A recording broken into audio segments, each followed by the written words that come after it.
Previously on the Sedano and Kap Morning Show. He was getting ready to they were getting ready to really lock in. And, yeah, they were probably going to rehearse, and you were there. And when I touched him on the shoulder, he knew exactly who it was and what was happening. And Grant Hill was like, "Yo, what's going on here?" And his producer, who was to the right of him, the producer was like, "Yo, bro, we're about." And Noah's like, "No, this is priority. This must happen right here, right now." Yeah, the cameraman was standing in front of them, holding the camera right on the they were going to rehearse. No, they were ready for sure. And Noah fully took off his headset, turned around, and the Grant Hill turned around and looked at all me and Tim who were standing right behind Who are Cappy. you people? What are you doing? Yeah. Why are you doing The this? Sedano and Kap Morning Show is on the air.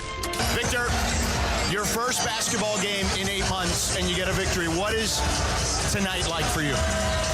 John knows I worked hard in the summer, so it's paying off. All dreams are allowed now, The biggest show in ESPN LA history. A little sabor? Give me a freaking break. Yeah, I don't think people like being called hacks. You're the güero on the radio. Giant Mexican, horn section. And Did you have me on your show to berate me? Is that what you're doing now? you want to lay in bed together and watch the show?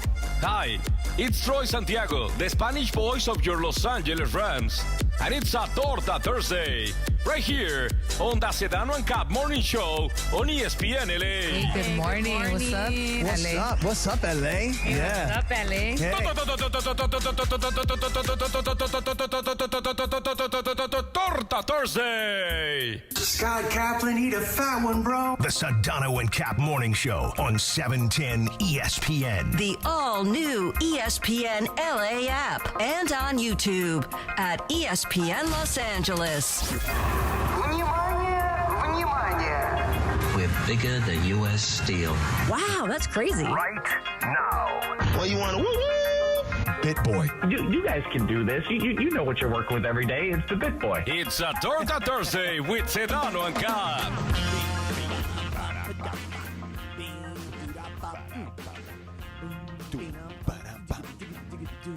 7:02 and 40 seconds. Good morning. What's up? Well, the FBI didn't show up at your door this morning, did they?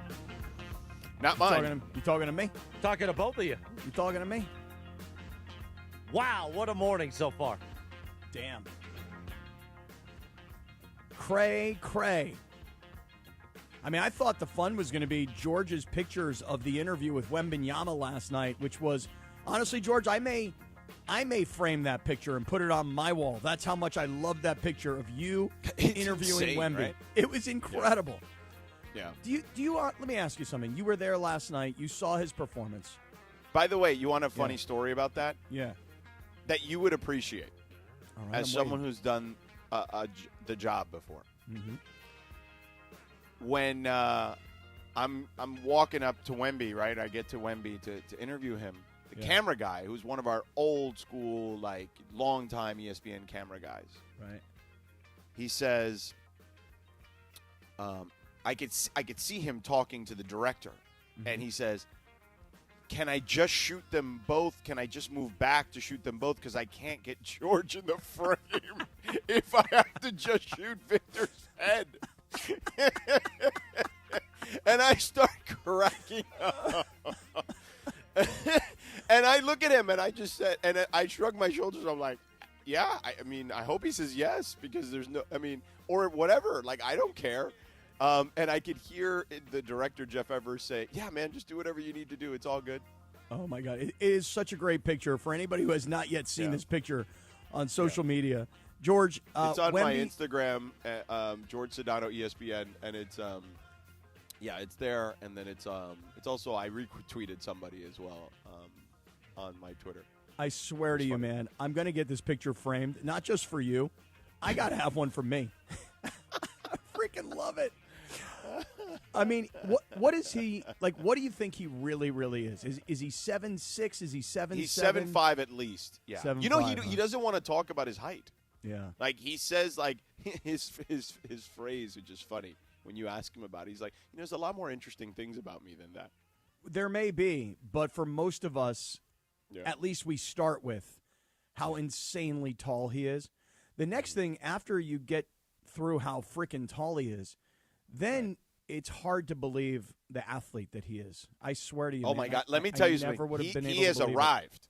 He has arrived. And I know Bergman will say that he will never admit this, and I wish we could find this sound from 3 years ago in the summertime, because Mason agrees with me that you said this, Bergman, but you said he was going to be a bust.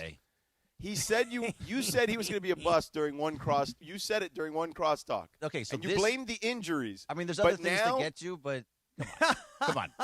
Stay away from me. I'm not the story. Leave me alone. But now he is strong. Like he bullied Anthony Davis. So I thought Jay Billups had the greatest line. Like Anthony Davis, he was the cheat code before, right? Like people will tell you he's one of the freakazoids in the history in the sport, right? Derek Lively is a tall human being. He is a good athlete. He's like 7'1". And Jay Billups, I think the line he used was, he made Derek Lively on a play look like a sixth grader. And then another time he's like, Anthony, he kept using these lines about how they looked like children next to him. And he did, just not only just based on the height, but just his skill level against those guys. They had no shot of deterring his opportunity to shoot the ball. Yeah, I mean, this is the thing, is again, when he was coming over here and he was being drafted, and those of you, and I'll say you, I mean those of you guys that are in the NBA and you follow it and you cover it and you knew who he was before he got here, you guys were, I mean, listen, that's why Brian Windhorst was over in France when the draft was happening, right? I mean, it was that big of a story. Yeah. And for those of us who are not in the NBA, we looked at him and went, he's too tall, he's too skinny, he's not strong enough, he's too young, and there's no way this guy's going to come over here and just with that body type be able to do much. The miscalculation from guys like me that he would get stronger. No. The miscalculation for guys like me was we could never have imagined that a guy that tall and a guy that skinny, and he's only skinny because he's that tall. I mean, you saw him last night. You saw how much bigger and stronger he is. He's strong. Right. He's got real definition on his arms, like strong. The miscalculation, George, was that we could never have imagined that somebody with that body type could be that athletic. Yeah. You know what I'm saying? Like yeah. I watched him last night, and you know that reverse dunk that he had? I was like, how did he do that? Even when he's standing out around the three-point line, his dribbling, his passing, his movements towards the basket, I could never have imagined that a guy that tall and that skinny could be that athletic. In fact, I'm going to ask you, because you interviewed him last night. You stood right next to him. Yeah. Do you believe that he's really a human being? Well, I mean, they call him the alien for a reason. I don't think he's human. Did you watch any of the game? Yeah. Did you see the report I did about like him training with the Shaolin monks and all that stuff? That part I did not see. Tell me, was that when you were coming back out of a break? Because I saw you kind of. Okay, got it. Keep going. Yeah. So in the summertime, he did a bunch of things. He trained with Akeem Olajuwon, which is smart. Like, I mean, I remember LeBron doing that like 15, 16 years ago. So he trained with Akeem, right, about like post moves and this, that, and the other. And so that in itself would have been like any guy who goes to Akeem to train, like comes out of it on the other side a way better player. Like, let's just start with that part of it. But then he trained with the Shaolin monks in China for like 10 days and did like kung fu with them. And it was about, I have the notes here. Let me see if I still have them. It was about, the commentary was something about like using it to like, here it is. Where he participated in spiritual and physical retreat with them, included daily kung fu training. His goals were to expose his body to new stresses, widen his range of movements, build mental resilience, and increase his overall focus and discipline. So, like, he absolutely, and there's some pictures that Parker has found. Yeah, some video. Well, George, listen, this Wemby story from last night in the game is incredible. Training, But hold on. But he's the first ever to do martial arts training. All right, so we got to pot down George because his Comrex. George, if you want to reboot real quick. But let's get to Shams this morning, Cappy, with the breaking news. Lindsay, let's hit the sound, please. Portland Trailblazers head coach Chauncey Billups and Miami Heat guard Terry Rozier have both been arrested this morning. Billups at around 6 a.m. in Portland, Oregon, and Rozier around 6 a.m., I'm told, in Orlando, where the Heat were playing last night. Rozier's been arrested for his involvement in alleged sports gambling, prop bets, and Billups, ABC News is reporting, is tied to an illegal poker operation tied to the mafia. And so the FBI has been investigating this situation for several months, and in Rozier's case, at least 2 years. And today is making arrests. There is a press conference that is set by the FBI. The Eastern District of New York has been leading this investigation. I'm told FBI Director Kash Patel has also been increasingly involved in recent weeks. He will be leading the press conference today as well. But this is really seismic news in the NBA for a sitting NBA head coach in Chauncey Billups to be arrested, taken into custody for alleged illegal gambling, as well as Terry Rozier for sports betting, allegedly. 2 arrests made this morning. There are expected to be numerous arrests also tied to both of these situations. Amazing. Incredible. Ridiculous. Seismic, to use Shams' word. So, George, I know we kind of started off with Wemby in your interview last night and the pictures, and it's amazing and it's fascinating, and I can even see that Stephen A. early this morning on First Take is having the same conversation about Wemby, but I think the whole world is probably talking about this story that most of us woke up to today, which is these arrests in the NBA. And it's, I don't want to say it's hard to believe, because I don't find it hard to believe at all, really. My first thought on all of it is, well, 10 years ago when gambling was not legalized, no one really, this would be a rare occurrence. But in today's day and age, I can't say I'm even remotely surprised at the accusations. I don't know. What do you think early this morning? First thoughts. The Rozier stuff had been out there already, so that's not new. Mm-hmm. So I'm not surprised about the Rozier stuff. The Billups thing is certainly surprising. Now, apparently, according to reports, the Billups thing is not specifically tied to sports gambling. Right. It has to do with an alleged card game ring or something like that. Mm-hmm. So, again, I've known Chauncey a long time.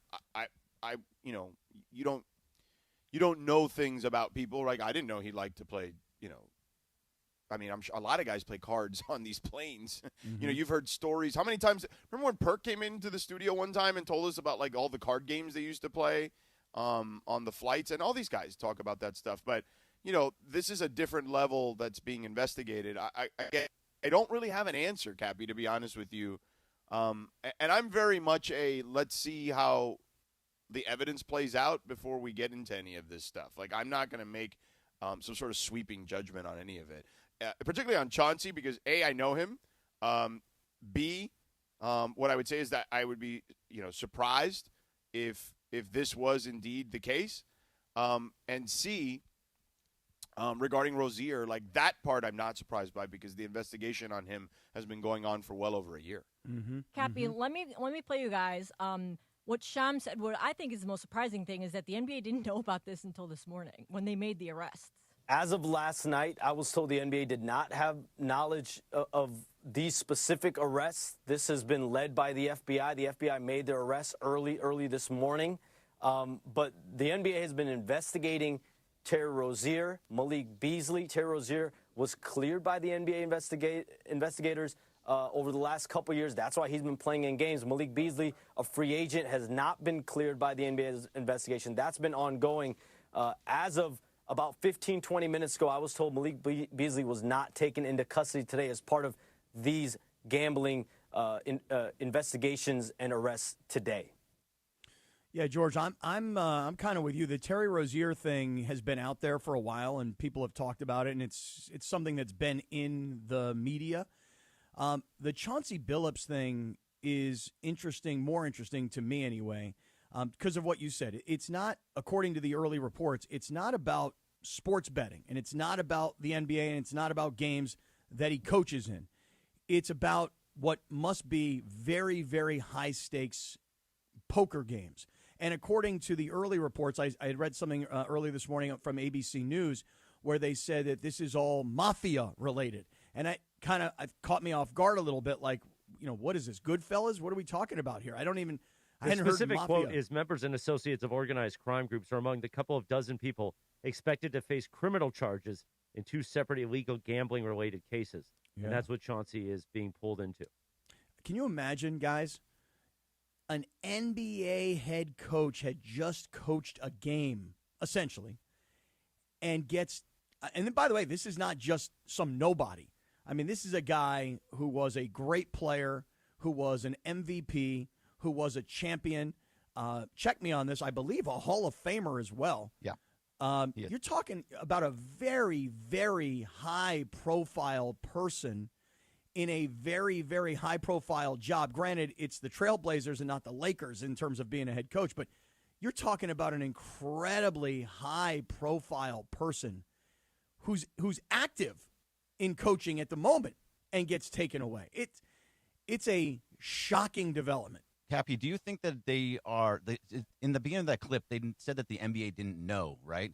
Do you think that any of this is because when the referee scandal came out back in the day, that they went to the NBA first and that all got squashed and they didn't go to them because of that? Good question. Not sure about that. Or allegedly, or the thought maybe. Hadn't thought about it from that perspective, though, Bergie. Interesting.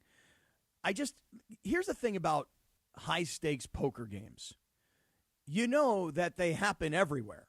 And it's not something that people see in their daily lives. But I can tell you guys, I mean, you go to your average rich guy country club around America, and there are guys that are, and I say guys, girls, I'll just say guys for all.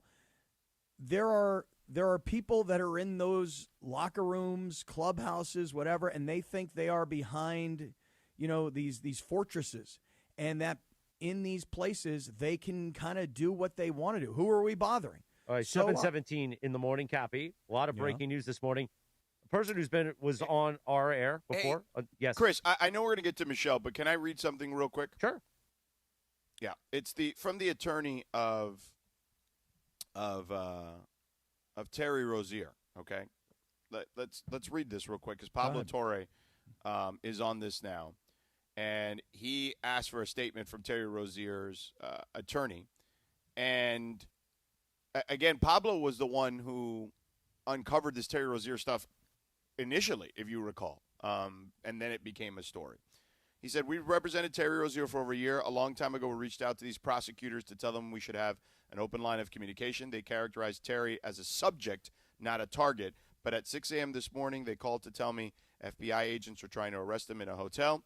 It is unfortunate that instead of allowing him to self-surrender, they opted for a photo op. They wanted this misplaced glory of embarrassing a professional athlete with a perp walk.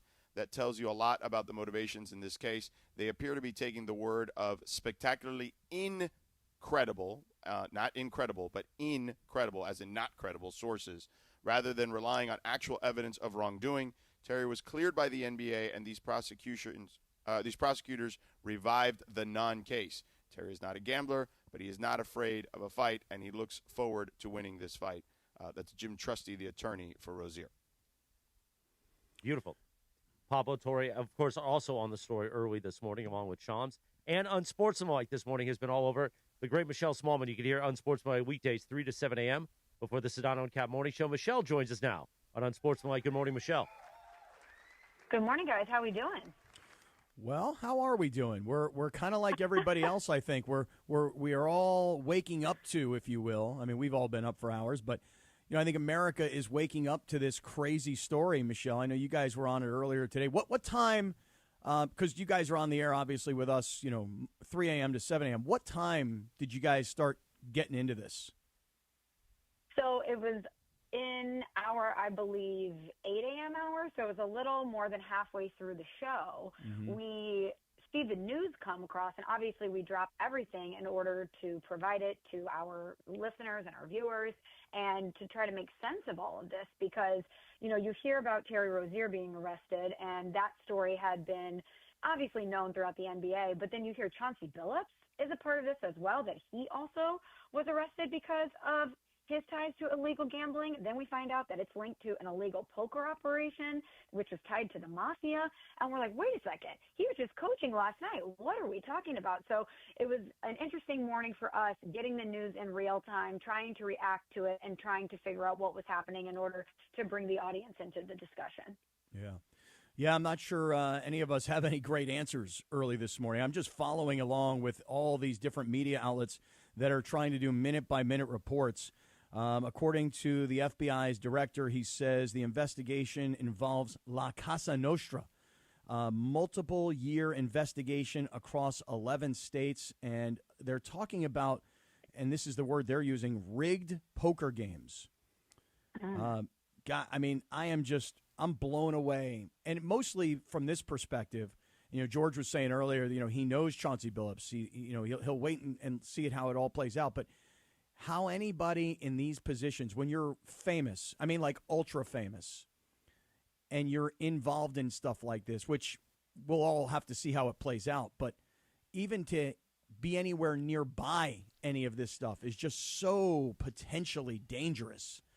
So I'm with you, George. I'll let it play out. I'll see where it goes from here. I don't want to, innocent until proven guilty, and certainly not being tried in the court of public opinion. But my goodness, man, just the notion that somebody as famous could be around stuff like this is just so dangerous. And I mean, here we are today with this breaking news. Yeah, I mean, look, we'll let it all play out. Again, there's, the legal system will have to kind of take its course at this point. So, Michelle, we know that, we've documented plenty here that you love Major League Baseball. Baseball is your first love. The World Series is going on. Where are you on this Blue Jays-Dodgers series? Well, I think it's going to be a very interesting matchup. I had initially picked the Mariners to advance, and I was a little sad to see them fall out of the tournament because I just think they're such a fun and compelling team. But this Blue Jays team earned it. They've been very consistent. This lineup is incredibly potent. Once they lost those first two games in the CS and those bats started to heat up, I was like, uh-oh, watch out. And, they were able to advance. And I'm really interested to see how this Blue Jays lineup attacks the Dodgers starting pitching. If they can up those pitch counts and wear down those starting pitchers in order to get to that bullpen, which we all know could be the Achilles heel of this Dodgers team, that's the clear X factor for me. But guys, after watching this postseason, doesn't it just feel like it's inevitable that the Dodgers are going to win? I don't want to take anything away from the Blue Jays, and I hope it's a compelling series, and I hope I'm proven wrong. But the Dodgers just feel so inevitable at this point. I was talking to Jess Mendoza about this when she was here in New York, and she was like, the World Series felt like Dodgers-Phillies to me. And once the Dodgers beat them, it was just they were off to the races. And Shohei Ohtani not having the postseason we expect from him, only to go off and have one of the most unbelievable performances we've ever witnessed in postseason baseball to cap off their birth to another World Series, just kind of tells you where they're at right now and what I feel about this team. Yeah, I agree. I mean, I think most of us, especially those of us out here, feel the same way, that it's inevitable that the Dodgers will go on and win the World Series. But I'm not going to say that it's going to be nearly as easy as it was against Milwaukee or against Philadelphia. I think Toronto poses a real power threat. And again, you look at their payroll, $255 million versus the Dodgers. I mean, they're comps. They've got a lot of big bomber home run hitters. The Dodgers have been sitting around, getting healthy, getting fresh. So as much as I think the Dodgers are going to take care of business, I'm not going to say it's going to be nearly as easy as the first two rounds, Michelle. Yeah, I don't think so either. I think this is going to be a fight. I think we're going 6, hopefully 7 games here. But if the Dodgers rotation is what it has been in the postseason, and to your point, now they're going to be rested, they're going to be a little bit invigorated as they head into this World Series, I just don't know how they don't win this.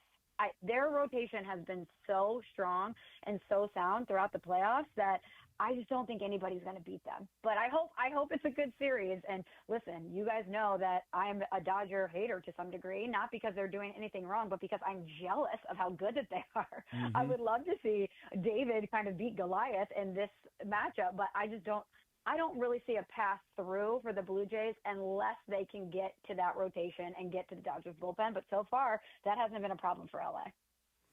Michelle. Yeah, I just feel like this is a 5 or 6 game series for the Dodgers. Hopefully it's going to 5. be very similar to the Dodgers. I'm sorry, to the Phillies series. Like I don't know. Like I just think the Dodgers are too good. Like the bullpen is kind of stinky, but you got to get there. You know what I mean? Like and maybe that happens in a game or so or two maybe, but I just think beyond that, they're just too good. Inevitable is a good word. They're very. I'm a big Thanos analogy guy, and they are the baseball version of Thanos. Cappy doesn't know who Thanos is, though. Yeah, that analogy doesn't work on me. Doesn't work on me. I have no idea what he's talking about. I've never seen it either. I haven't either, Cappy. We're together. Really? Never Good, seen it. Michelle. Wow. Good. Very good. Right. Hey, But I Michelle. haven't seen a lot of movies, though, to be fair. Well, you and me on the same page here, girl. Tell me this. I'm just curious. Tell me how much longer we've got, and tell me where we are in our training. Are we starting to taper a little bit? Because the marathon's got to be coming up, right? It's not this weekend. It's next Sunday. We are officially under 2 weeks. We're almost a week away. Mm-hmm. I had my 20-miler last Sunday, and it was probably the worst day of my life. Yeah. I don't know how I'm going to complete this, and this is not me being hyperbolic. I tried to walk away from that 20-miler being like, okay, you did 20. You can do 6.2 after that. It's going to be no problem. I can't get there. As I told the guys on my show, people keep saying, oh, you're going to get this runner's high. I'm like, where is she? I don't know her. I have not seen her yet. Like, there has been no point in these long runs where I'm like, wow, this feels amazing. Look at what I'm accomplishing. I'm just counting down the minutes until this is over. I have high anxiety about it, but the only thing getting me through right now is how many people have stepped up and donated and helped in our cause to raise money for the V Foundation to combat cancer and hopefully find a cure one day. Because had I not had so many people, friends, family, and strangers who are now friends, donate to that cause, I definitely would have quit. So thank you to everyone who has participated, because you are pushing me through the finish line. Just remember this. This is really about what's inside. I'm not joking. There are only two people, and one is in your head and one is in your heart. And those are the two that are communicating to one another the entire time, where you are going to find out what you are made of. And the suffer part of it all, that's why you do it. And while it's hard to understand, like, why am I putting myself through this?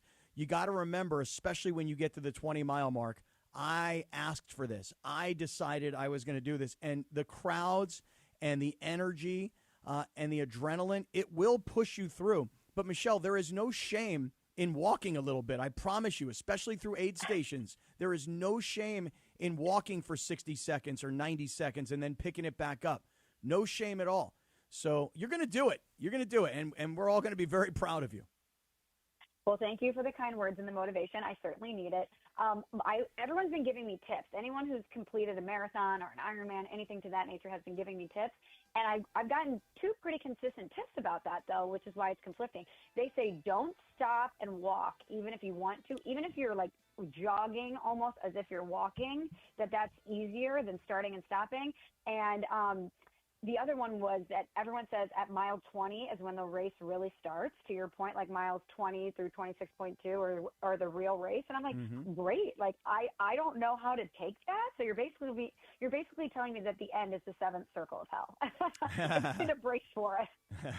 Well, I think that's terrible advice about the no walking. I totally disagree with that. I totally disagree. Well that's listen, good to Michelle. know, because I definitely will want to. Yeah, best of luck in your continued training, and we'll talk to you next week. Yes, still before the actual race? Okay, great. Yes, absolutely. Awesome stuff. All right, we'll talk to you soon. Have a great rest of your week.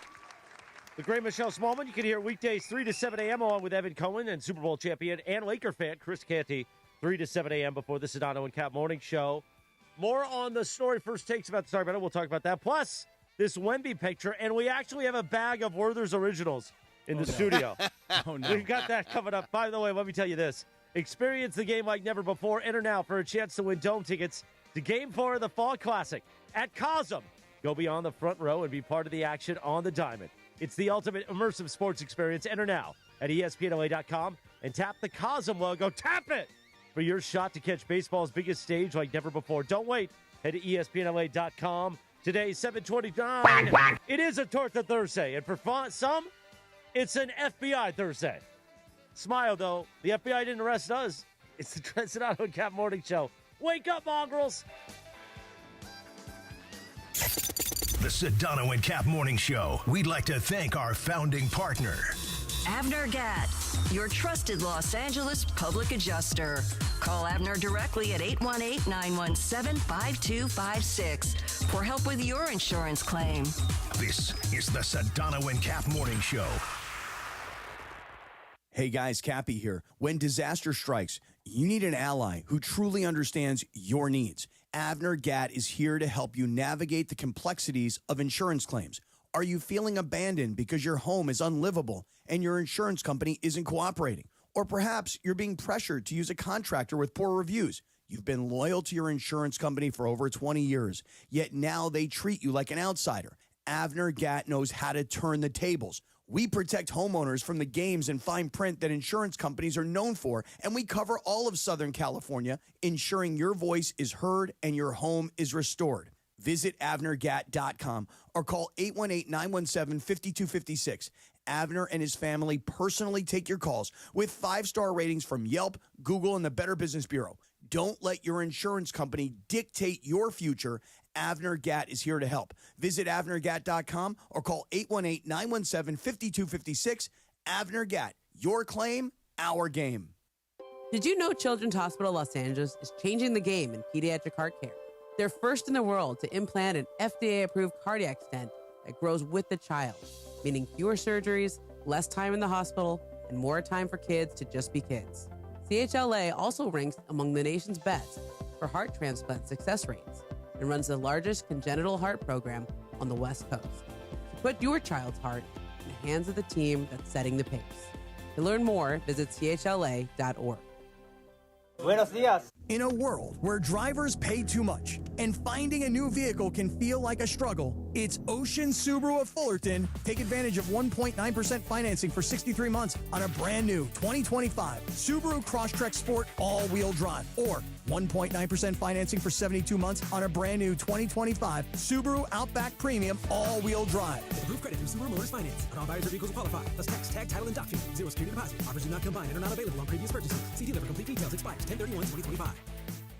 At AT&T, we guarantee our network so you can talk college football with your BFF while taking Buster to the vet. Hey, yeah, I can't believe he ate the whole thing of chicken wings. And I can't believe we're staging a comeback. Touchdown! Yes! Yes! Staying connected matters. That's why in the rare event of a network outage, you'll automatically get a bill credit for a full day's service. For wireless downtime lasting 60 minutes or more caused by a single incident impacting 10 or more towers, must be connected to impacted tower at onset of outage. Restrictions and exclusions apply. See att.com/guarantee for full details. Tire care shouldn't come with extra costs or surprise fees, and it should be simple, straightforward, and stress-free. So at Midas, they're rolling out the limited lifetime tire guarantee. Included with every tire purchase with paid installation, you'll pay nothing for flat repairs, nada for flat replacements, zilch for tire rotations every 5,000 miles, and zero for other preventative maintenance. So with this limited lifetime tire guarantee, you'll pay a whole lot of nothing compared to what the other guys charge for tire care. That's a limited lifetime tire guarantee only at Midas. Hey, this is Rich Eisen. You're starting your day with the Sedano and Kap Morning Show on ESPN LA. Don't forget my show. The Rich Eisen Show is coming up this morning at 9 on 710 ESPN and the all-new ESPN LA app.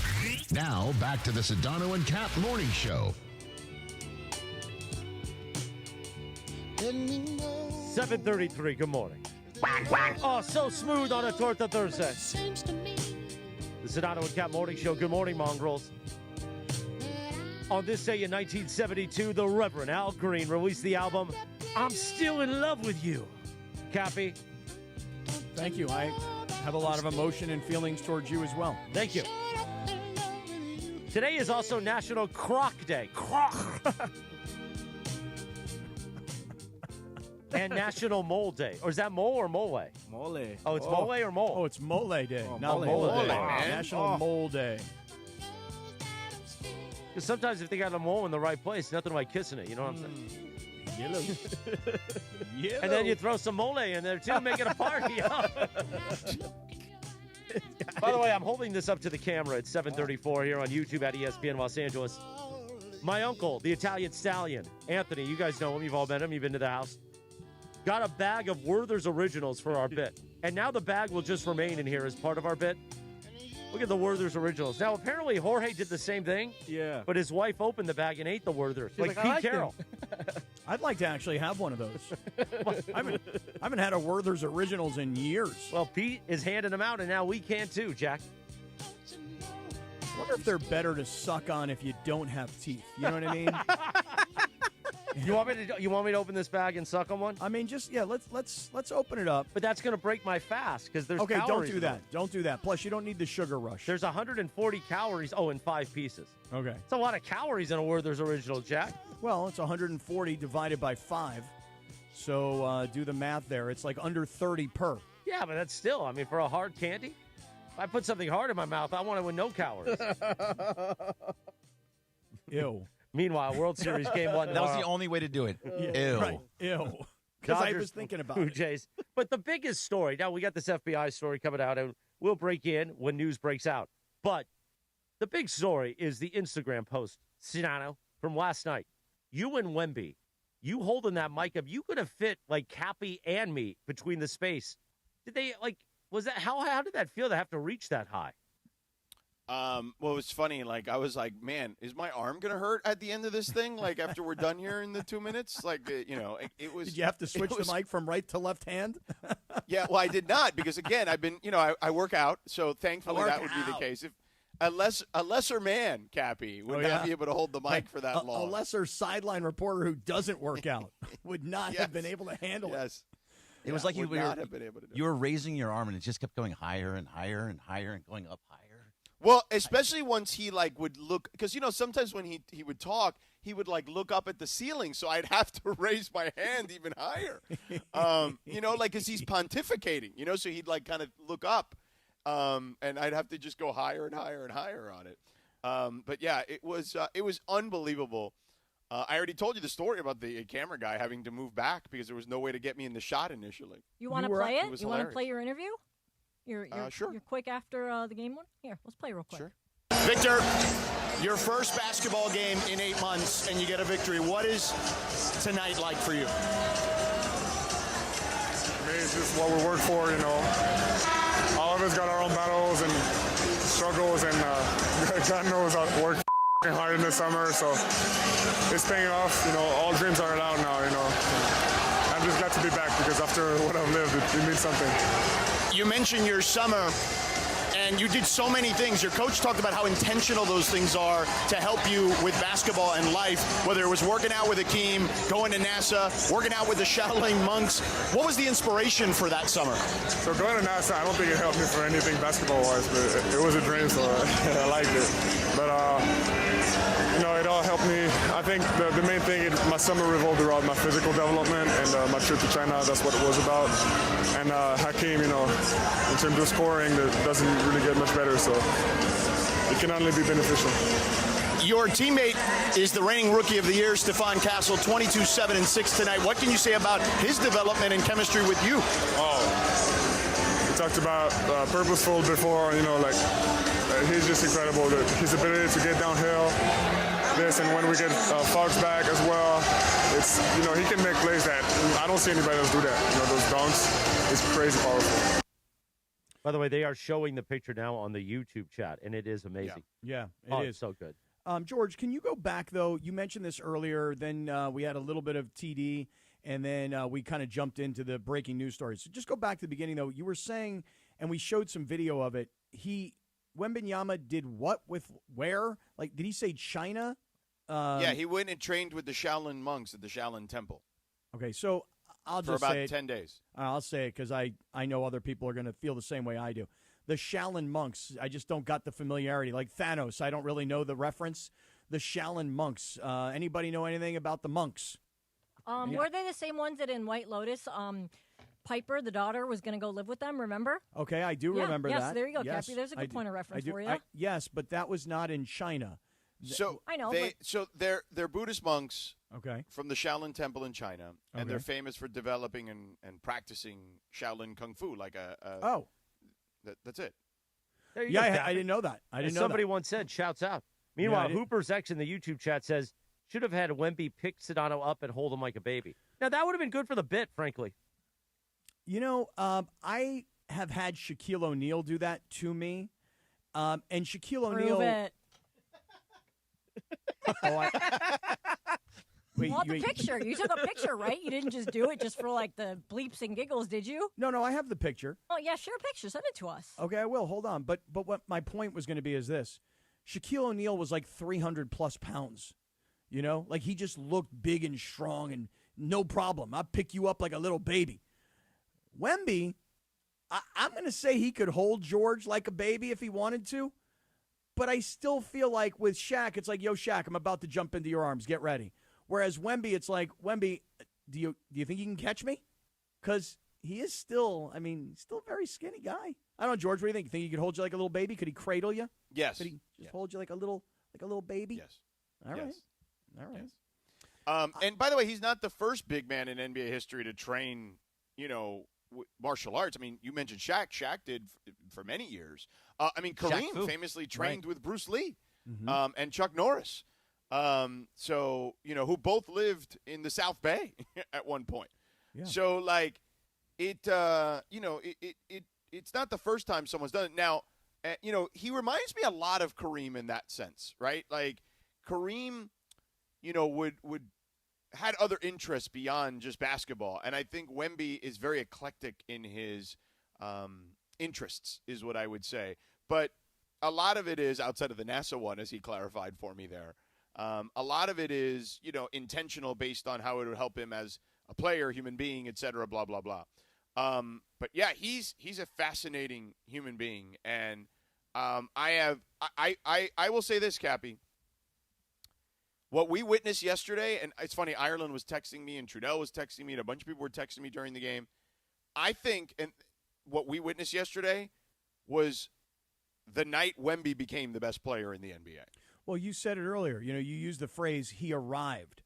And, look, it's not just the point total or the field goal percentage. No. It's the not way that. he did it. Yes, right. It's because, we're watching video right now on YouTube, and when you see a guy his size who's 7'5", let's call him, and he's dribbling like a guy who's 6 feet tall, it's just hard to believe. Bergie, I know that you and I both said we thought that he's too tall, too skinny. He'll wind up getting hurt. He won't be able to handle it.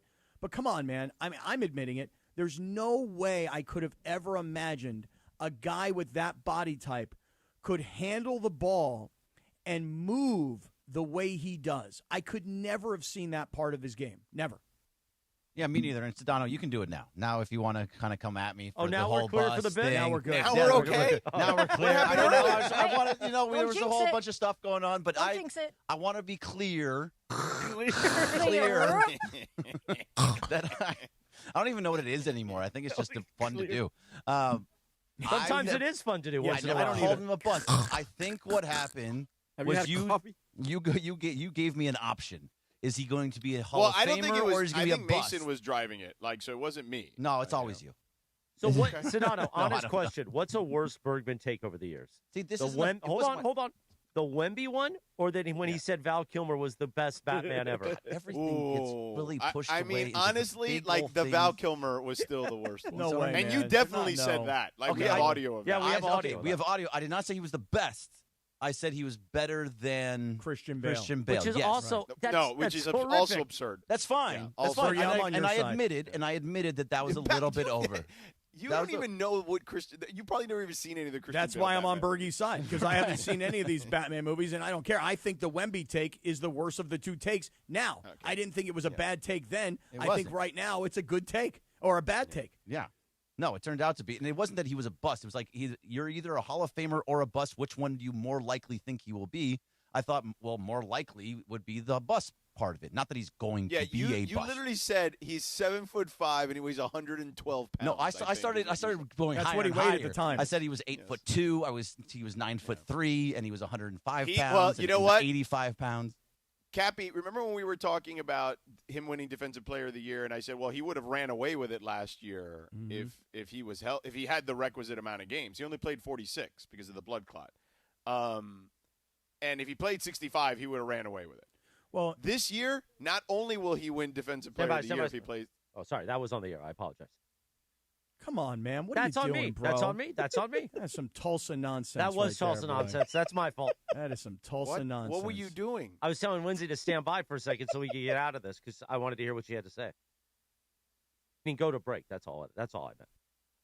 Well, whatever she was about to say, George. You know what I was about to say? What? Okay. Anyway, so I forget it. Cappy, he could win. You know what? Forget it. Just go to freaking break. It's so stupid. I'll just finish my thought later. Go to break. Yes, I want to hear what you're thinking, because now let me tell you something. Your point about Wemby becoming the best player in the NBA, let me tell you, you talked all about it's the bad Western news for the Conference. Lakers. Well, that's is what I'll exactly say. right. That's exactly news what for my the point was Lakers. going to be. They better hurry up and try and figure out a way to trade for Wemby immediately. Bad news for the Lakers. We'll get into it further.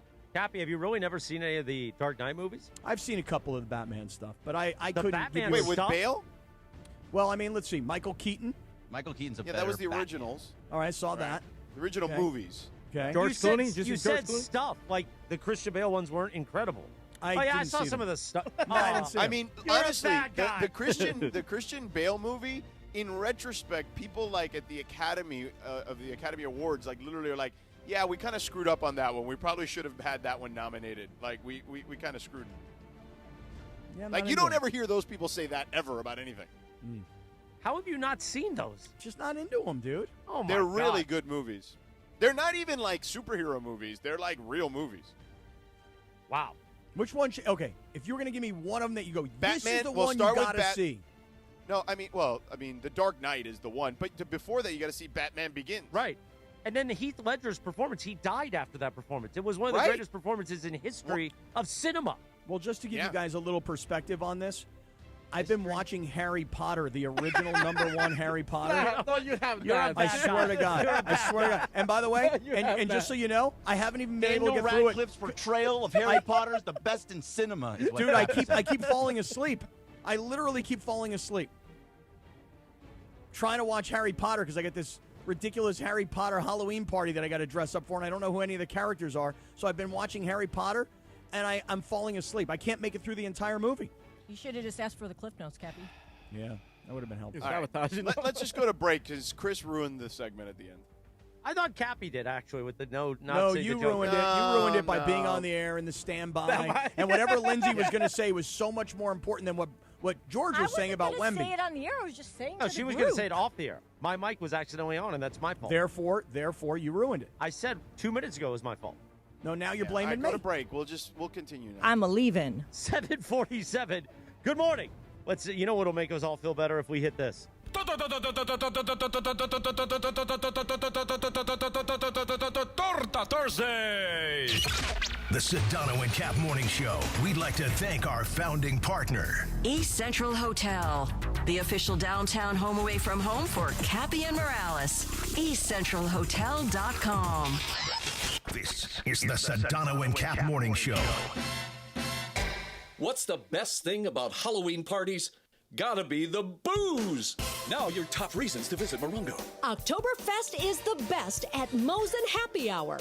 Half off hot bar bites and cool cocktails. Number 2. One rewards card player will win $10,000 cash October 26th. And the number 1 reason. There's Halloween, and then there's Carnival at Morongo. You could win a new Land Rover Defender October 30th. Morongo, good times. Hey, it's Chris Morales. You know, we joke around a lot that I almost died, which I almost did. I had severe heart failure. That's when I went to a Providence hospital in the emergency room.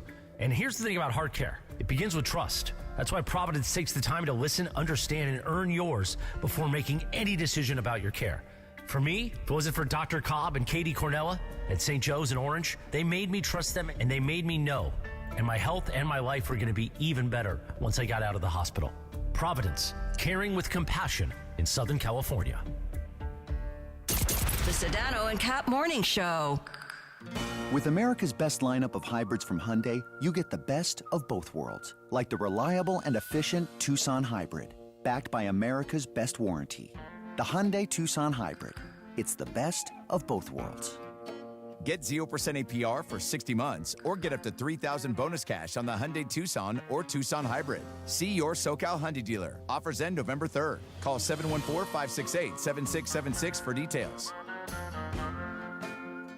This Veterans Day, we're celebrating our heroes. ESPN LA and National University want you to nominate a veteran for the Stories of Service sweepstakes. To enter, post a photo of your veteran in uniform on Instagram and share how they make an impact in your community. Don't forget to tag at ESPN Los Angeles and use hashtag Stories of Service by November 3rd. 3 heroes will share their stories live with Mason and Ireland for an exclusive interview, plus VIP Lakers tickets. Special thanks to veteran-founded National University, a top educator of the U.S. military. Choose from 150 plus programs, earn credit for prior experience, and explore tuition discounts. Learn more at nu.edu. They say a full marathon is the ultimate test. For me, it's more than a race. It's a milestone I once thought impossible. Michelle Smallman here, and I'm running my very first marathon in New York City with the support of Gainbridge and Gainbridge Assists powered by Parity. Together, we're empowering girls and women through sports and education, with grants to 32 organizations in 21 states. Every step I take is for the finish line and for the next generation chasing their dreams. Here's to 26.2 miles and a future with no limits. Your fantasy roster is set. The Smack Talk is heating up, and this season, ESPN Bet is giving you more ways to ride with your squad. Introducing the ESPN Bet Fan Center, where you can instantly link and bet on your fantasy teams right in the ESPN Bet app. An enhanced sports betting experience only from ESPN Bet, the sports book for sports fans. Make the connection today with ESPN Bet Fan Center and the ESPN Fantasy app. ESPN Bet Sportsbook. Download the app today. Must be 21 plus. Gambling problem? Call 1-800-GAMBLER. Terms and conditions apply. See app for details. Mornings on ESPN LA will never be the same. That is a steamroll demolition motorboat. Sedano and Kap have taken over Morning Drive. You're a grown-ass man. Do whatever you want. Back to the guys.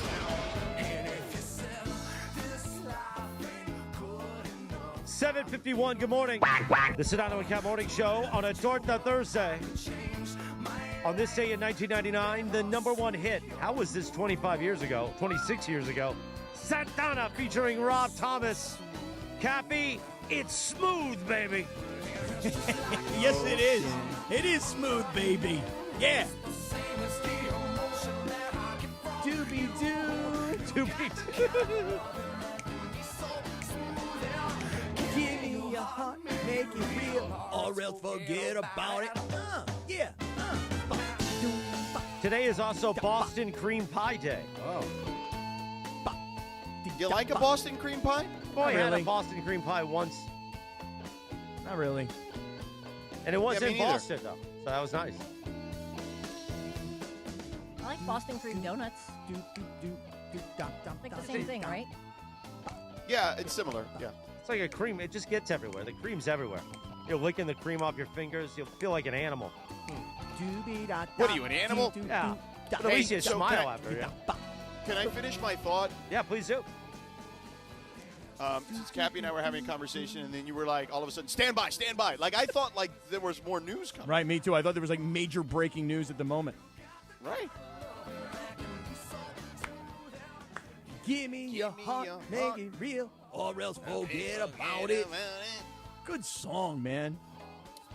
So, Cappy. Yes, sir. What I was saying was... Tell me. Talk to me. Yeah, this San Antonio team is for real. Wemby is for real. This is the day Wemby became the best player in the league.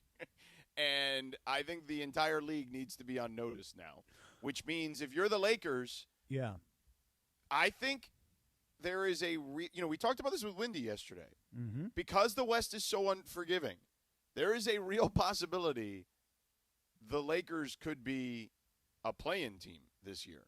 Like, and by the way, I would say that about a lot of teams in the West, not just them, but this is not going to be easy because I think San Antonio is a playoff team potentially as long as they have relative health. You say a playoff team? Yes, like as in top 6. Okay, let me ask you this, though. Do you think that what you saw last night, and I know maybe we're getting a little ahead of ourselves, it's game 1 of 82, like we may have gotten a little ahead of ourselves yesterday over the Lakers and the disappointment. But let me ask you. The Lakers roster is not great. We understand. So here's my question for you. Is San Antonio, after one night of what you saw, are they a championship caliber contender? No, not yet, but they'll be there soon. Okay. So this goes back to the Lakers for me, which is, do you think the Lakers are better than the Spurs? I don't know. Oh, you don't know? So there's like a question mark that you're not sure. You're I'm not definitively. sure, but I definitely tell you. Okay, Laker fans may remember Anthony Davis. Wasn't that long ago? Mm-hmm. He's really good, and by the way, he's excellent defensively. And Wemby pushed him around like he was a child. What do you think he's going to do to DeAndre Ayton and Jackson Hayes? He's going to push them around like preschool children. Correct. Okay, right. So this is where I'm going. So the Lakers, in all honesty, based on Wemby, there's no way the Lakers are going to compete with them at least at that position. It doesn't mean the Lakers can't win a game against them. No, of course not. But they're not. They don't have. By the way, there's nobody like him. So if right. Anthony, and by the way, you heard my last question to him. Stephon Castle, the reigning Rookie of the Year, that kid got better. Like, he's really good. Mm-hmm. Like, he was really good yesterday against a Dallas team who is really good defensively. Okay? Kyrie or not. Like, Kyrie obviously helps them on offense, and he's okay on defense. But, like, they're a good defensive team. Like, Jason Kidd told me that their expectation is to be a top 5 defensive team. And, by the way, based on their roster, they should be. And they toyed with them yesterday at times in the second half. But if Anthony Davis is a top-flight defender in the NBA, and it's game one and he's fully healthy, and he's being bullied by a 20-year-old kid who had, thank you, 21, who has 5 more inches on him in height, and even though Anthony Davis may outweigh him, you used to say all the time, because I would say to you, why is Anthony Davis getting pushed around by some of these other centers in the Western Conference? Not guys that have 5 inches of height on them. And you would say, well, they're stronger than him. They're bigger than him. And I would always argue with you. And I go, wait a second. Bigger and stronger, what? And we watched him get bullied not by guys his similar size. You called him soft, Cappy. He is soft. Let's be real. He was soft. That's right. But what George is saying is that Anthony Davis, a top-flight defender, got bullied around by this guy. So if Anthony Davis, fully healthy in game one, gets pushed around by Wemby, he's going to annihilate the Lakers because they don't have anybody anywhere near as good as Anthony Davis. If you think DeAndre Ayton is going to match up against this guy, well, you got something coming because there is, I mean, honestly, like, the only guys I think that can give him, you know, like, maybe a healthy Embiid, right, can be in there with him because he's even stronger than AD. I don't know. Like, maybe Jokic because of he'll wear on him offensively, you know what I mean? And he'll wear him down offensively in the sense that, like, you know, Wemby's going to have to exert a lot of energy on the defensive end against someone like Jokic. And maybe that's it. Like, that in regards to a tough matchup for him. I just don't see anyone else, at least, you know, Chet Holmgren, historically, as they were growing up, they played against each other a lot in international competition in the under-19 for Team USA. So he has, while he's not as big as Wemby and maybe not even as strong as Wemby, he at least has the understanding of Wemby's game. Mm-hmm. You know what I mean? Because they've played against each other since they were children. So maybe I'd give him an outside shot to be competitive. But that's about it. You know what I mean? And I would say AD, the next time he plays him, will do a better job. Like, I think AD was caught off guard on some of this stuff yesterday. Like, he was like, oh, this guy's added way more to his game than I thought. Well, the other thing is that Wemby can shoot over AD. And guys like AD and Jokic are not accustomed to having guys that much taller where they have to shoot over them. And so I just think this, and this is what I was trying to explain to you yesterday, my position on the Lakers is you got to play the long game, not the short game, because, again, I wonder if your perspective has changed. Well, but I don't think the long game matters now either because he's only going to get better. Okay, so look. So that's why you have to play this. I would disagree. I'll tell you on the other side. Let's go to break. I will tell you on the other side why I think playing the long game actually may not be the way to go in this situation. I think it could be quite the opposite. And All right, let's get to it. because Sedano did a direct tease, and based on the performance yesterday, I'm going to say we're going to take a morning off the failed bet. Really? Oh, there we go. Mongrels, Wow. we won. Wow. We won, Mongrels. You are defeated, Morales. You won we for today. won, Mongrels. You have we won been the battle. It'll not, come- not the war. It'll Not come the back war, today, Mongrels, tomorrow, but- and but I we want won the that. battle. I want that guy from Utah to call in tomorrow again. Good God. 8 o'clock at KSPN Los Angeles, a Good Karma Brands radio station. Let me tell you this, Kings fans, it's game night. The Kings continue their road trip in Dallas to take on the Stars. Tune in starting at 5:30 p.m. for pregame on the ESPN LA app, and then on 7:10 a.m. at 6 p.m. after the DeMarco and Travis afternoon show. And after Kings Stars, react on Kings Talk with Sam Patesh. Hear it all on the all-new ESPN LA app, home of LA Kings hockey. Smile, it's a Torta Thursday, and the FBI didn't show up to your house. Just more than we could say for some people. We'll keep you brief. We'll keep you updated on all the breaking news this morning. The Sedano and Kap Morning Show with Sedano's Teas back in 3.5 minutes from right now on ESPN LA. The Sedano and Kap Morning Show. We'd like to thank our founding partner, LAX, Los Angeles International Airport, where change is in the air. Learn more at lawa.org/ESPN. This is the Sedano and Kap Morning Show. Discover the bold taster tradition with Amor Salsita homemade authentic salsas.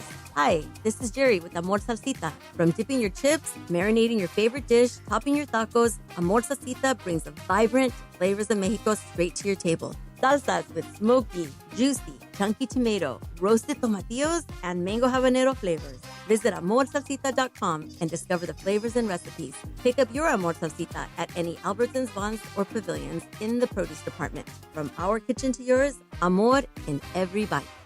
In a world where drivers pay too much and finding a new vehicle can feel like a struggle, it's Ocean Subaru of Fullerton. Take advantage of 1.9% financing for 63 months on a brand new 2025 Subaru Crosstrek Sport all-wheel drive, or 1.9% financing for 72 months on a brand new 2025 Subaru Outback Premium all-wheel drive. Approved credit through Subaru Motors Finance. Not all buyers or vehicles will qualify. Plus tax, tag, title, and doctrine. Zero security deposit. Offers do not combine and are not available on previous purchases. See dealer for complete details. Expires 10/31/2025.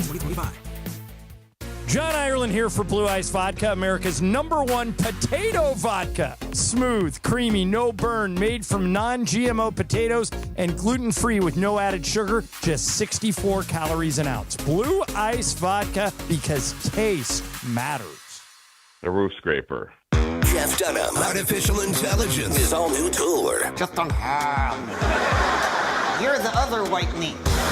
RJ, how can you be so smart on one hand and so stupid on the other? Well, you're half of it. I realize I could have avoided all this years ago with one simple word. I do not. Silence!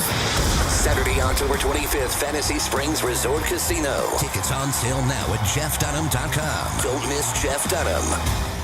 Support comes from Clean Power Alliance, providing 3 million residents and businesses clean electricity options. On every road with every light we turn on, we can choose clean energy. Change is electric. Learn more at cleanpoweralliance.org/changeiselectric. John Ireland here with the Hall of Famer, Saturday, Big brother. Game James Worthy for iSpot Active. Love Check it. out their website, ICEBODactive.com. This is the new concept for icing. John, I love it. iSpot Active sells form-fitted stretch shirts and pants with pockets that hold ice-cold gel packs. Everybody I know that has bought one of these things truly loves it. Gotta get yours before they're sold out. Take it from James Worthy. Start feeling better today at iSpotActive.com.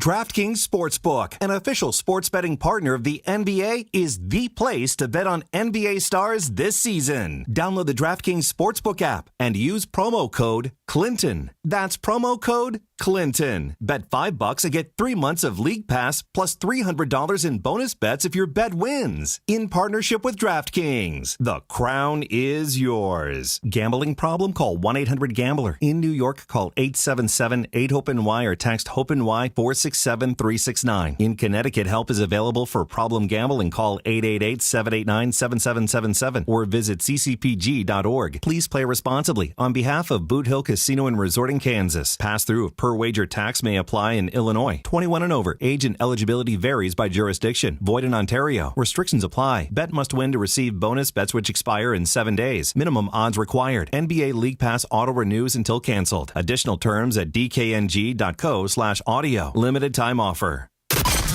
The Sedano and Kap Morning Show is on. We are such a bunch of weirdos that work at this radio station. Seriously. Sedano and Kap have taken over Morning Drive. Back to the guys. 8:04, good morning. The Sedano and Kap Morning Show on a Torta Thursday.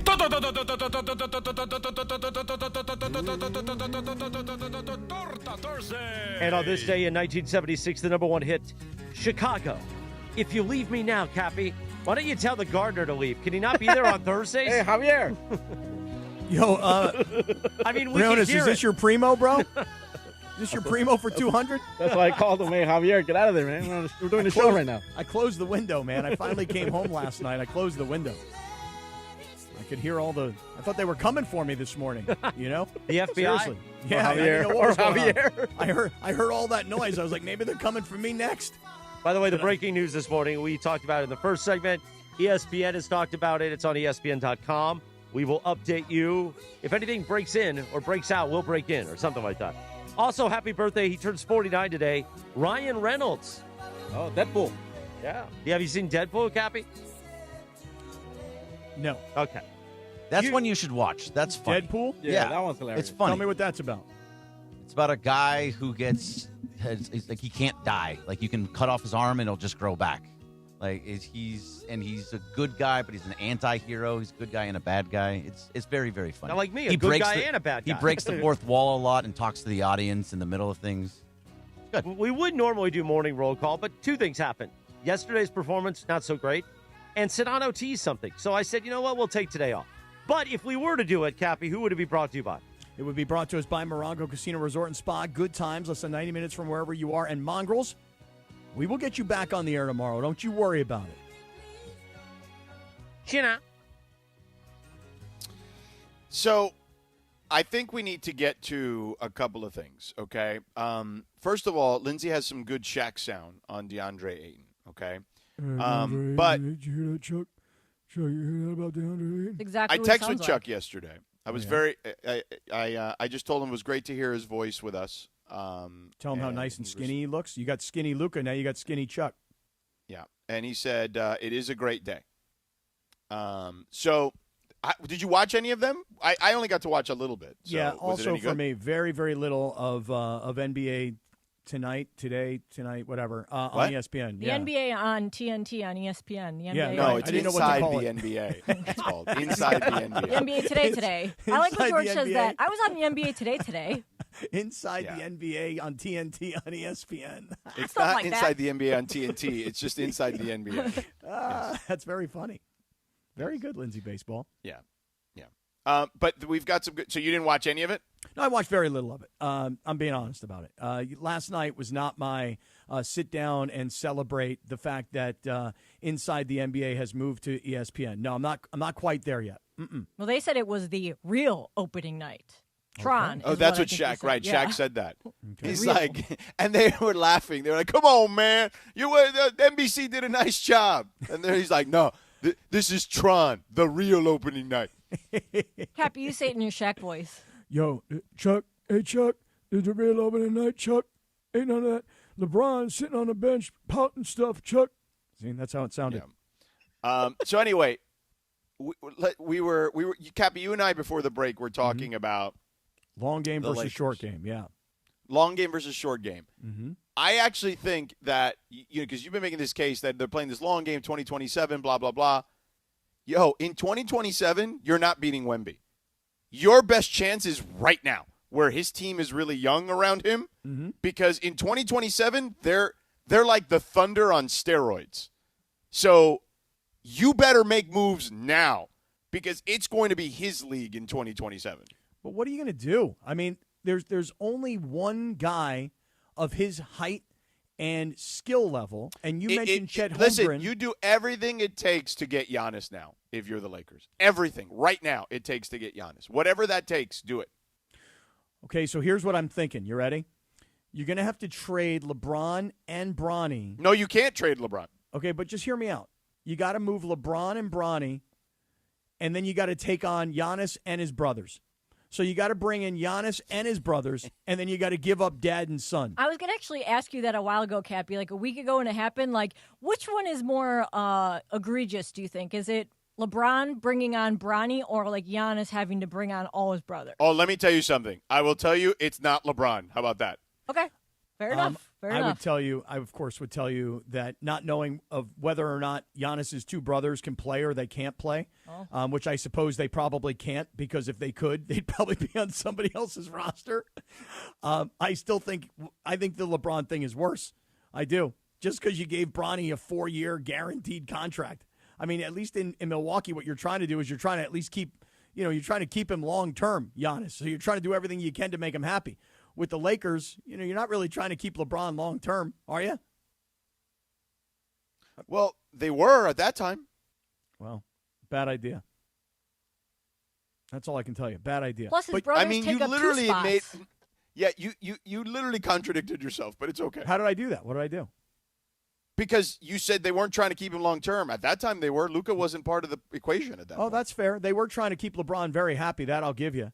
But if I'm Milwaukee, I'm doing everything humanly possible to make Giannis happy and comfortable. What? We got to sign your brothers? Yeah, they don't play basketball. Doesn't matter. Sign them. I mean, they're tall. Anyway. Yes, they're tall. Thank you, Cappy. They're tall.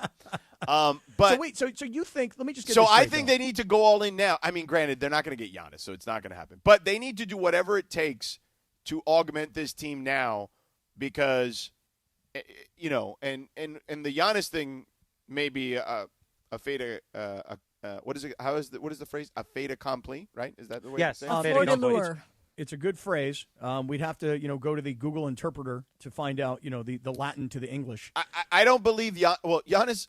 I don't believe they can make a trade for Giannis this year, so that's not possible. But okay, so let me ask you this: they need to do. Listen to me. Let me say it. Go ahead. They need to do whatever it takes to win now, because they're not going to win later. Okay. All right. So here's my question for you. You ready? Because here's the thing: it's go not just Wemby. Yeah. It's the Thunder, who we already know are here, and then Wemby. And then whatever the Rockets become, you know what I'm saying? Like even with after Durant, like they're still good. But to me, the Thunder and the Spurs are going to own the Western Conference for a while. Okay. So first and foremost, you ready? When the Spurs were in their dynasty era, right? Yeah. And wait, I forgot about Jokic still. Like, yeah, he's still around. Like that's not a small thing either. No, but did you think that the rest of the NBA, when the Spurs were, again, in the Tim Duncan era, do you think that the NBA looked at them as insurmountable or unbeatable? No, because Shaq and Kobe were there. They don't have Shaq and Kobe now. Right. So here's my question, though, for you. Do you think that next year or going forward, as Wemby gets older, stronger, better, more experienced, et cetera, do you think the rest of the NBA is going to look at them as insurmountable, unbeatable? I mean, San Antonio historically has done a really good job of figuring out how to put good pieces around good players and great players. So, insurmountable? No, because, nothing is is ever guaranteed. But generally speaking, it's going to be his league. And what I mean by that is he's going to win championships, and you're going to have to go through him. And just like you're going through the Thunder right now, you're going to have to go through him and them. Again, it's going to be harder later. Okay, so let me ask you this. You ready? What can, and I don't mean can as in not salaries and all the things we always talk about. You can't move this guy, you can't move that guy. I'm just talking in theory. What would the Lakers do around Luka to make them be able to compete with San Antonio and Oklahoma City? And by the way, you bring up Denver. I mean, it's deeper than just the two young teams with the young, still up-and-coming superstars, what would, in theory, what would the Lakers do when they have a player like Luka to say, with all these other pieces, now we can go beat those guys? They would need a real threat in the middle. Or at the very least, someone who is like a Giannis. They would need Giannis or Jokic or someone like that. Okay, so minus those two guys, at least on our current radar, there's nothing they can do to beat those teams, is what you're kind of telling me. Well, no, but what I'm telling you is this. The way San Antonio loses now is just the rest of the guys beyond Wemby are not ready. So that's how you beat them now. I mean, he can't score 120 by himself. So, that's how you beat them now. But those young guys, Dylan Harper, Stephon Castle, those guys are only going to get better. They have De'Aaron Fox, who's a really good player. They're only going to get better as a team. Just like the Thunder are here. So what I'm saying is you have to take advantage of now. Whatever that now is, whatever you can make happen to give yourself a shot now, your chances of winning later are going to be smaller, Cappy. I'm just wondering if I'm in Rob Pelinka's shoes right now, and I'm hearing this conversation. Does he think to himself, Sedano's right? These guys are young guys, and they're still up and coming, and we've already seen Oklahoma City and what they did last year. So they're a tough team for us to beat, and they're young and up and coming. And then you got Wemby and these other young players around him in San Antonio, and they're going to improve. Should we do what Sedano is saying, which is we got to try and win right now, and this year is it, because after this year we're going to have bigger problems?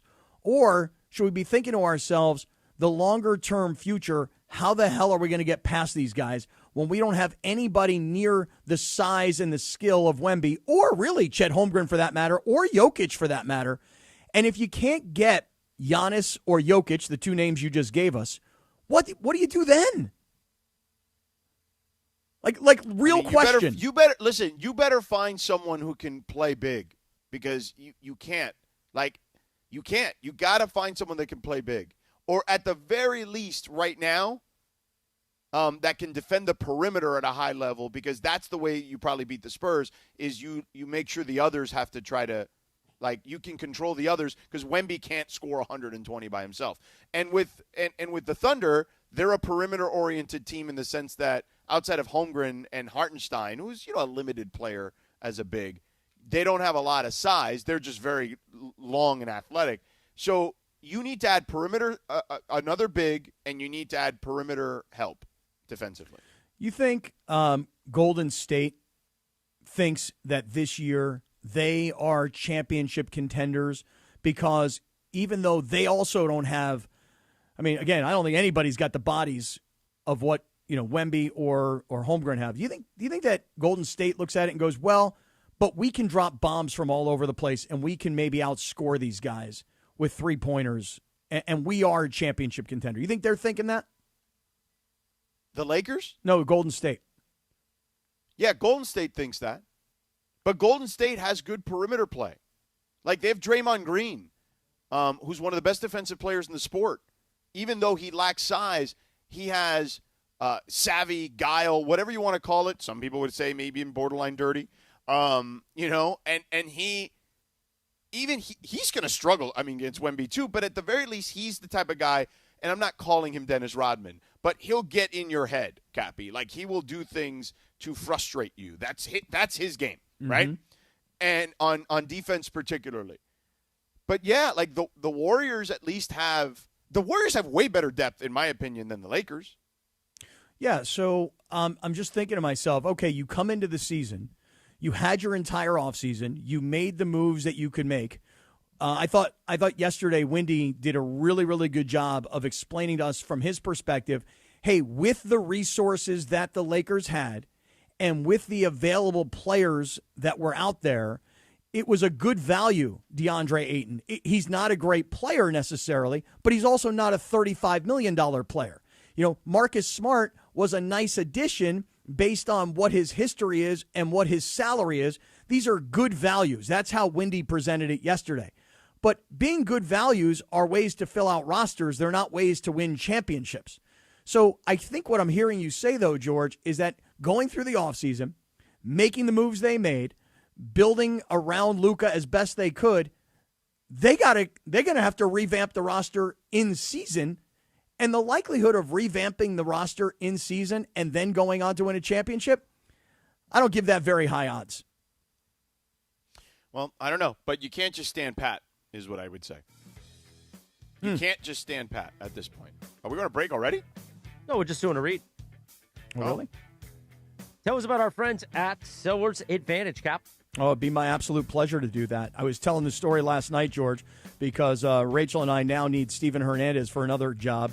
And I was saying to her that on Tuesday night at the Laker game, when we were in the ESPN LA suite, I was there with Damon Lyons, and we were having a very interesting conversation. And then I made the introduction to Steven because, hey, listen, all of our partners should be partners. Because here's the thing.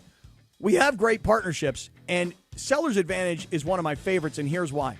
Because if you've ever sold a home and you've hired a realtor, and the realtor comes to your house, the agent comes to your house, and he or she says to you, look, you got a nice place here, okay? But if we're really going to get top dollar for it, we got to paint the walls. You liked them green, but the buyer's going to want them white.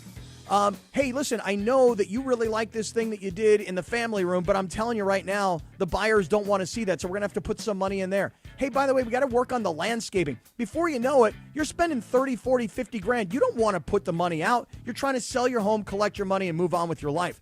At Seller's Advantage, we will make you a competitive cash offer, and that means we're going to buy your house as is. You don't have to paint. You don't have to fix up the landscaping. You don't have to spend any money at all. We will buy your house as is. And usually that competitive cash offer is for more than you might even expect. And, oh, by the way, if you don't have the cash right now to hire a mover or pack your stuff, we're even willing to advance you $20,000. So I'm telling you right now, you can go read all the reviews. We have been helping Southern California sellers for years and making them real, real happy at Seller's Advantage. So here's what I would suggest that you do. Call 888-390-AS-IS, 888-390-AS-IS. That's 888-390-2747. Or I was talking to Damon the other night. He says most people really do visit their website, sellersadvantage.com. I'm going to suggest to you that if you are ready to sell your home for whatever reason and you want top dollar and you want to make sure that deal is going to go through, that transaction is going to happen, you deal with Seller's Advantage. Go to sellersadvantage.com, and I'll sing it for you. Don't worry, sell happy with Seller's Advantage. Nicely done, That's talent. That's talent Good job, is what Cappy. that is. I like the musical talent. Accompaniment there. My boy, good. Yeah.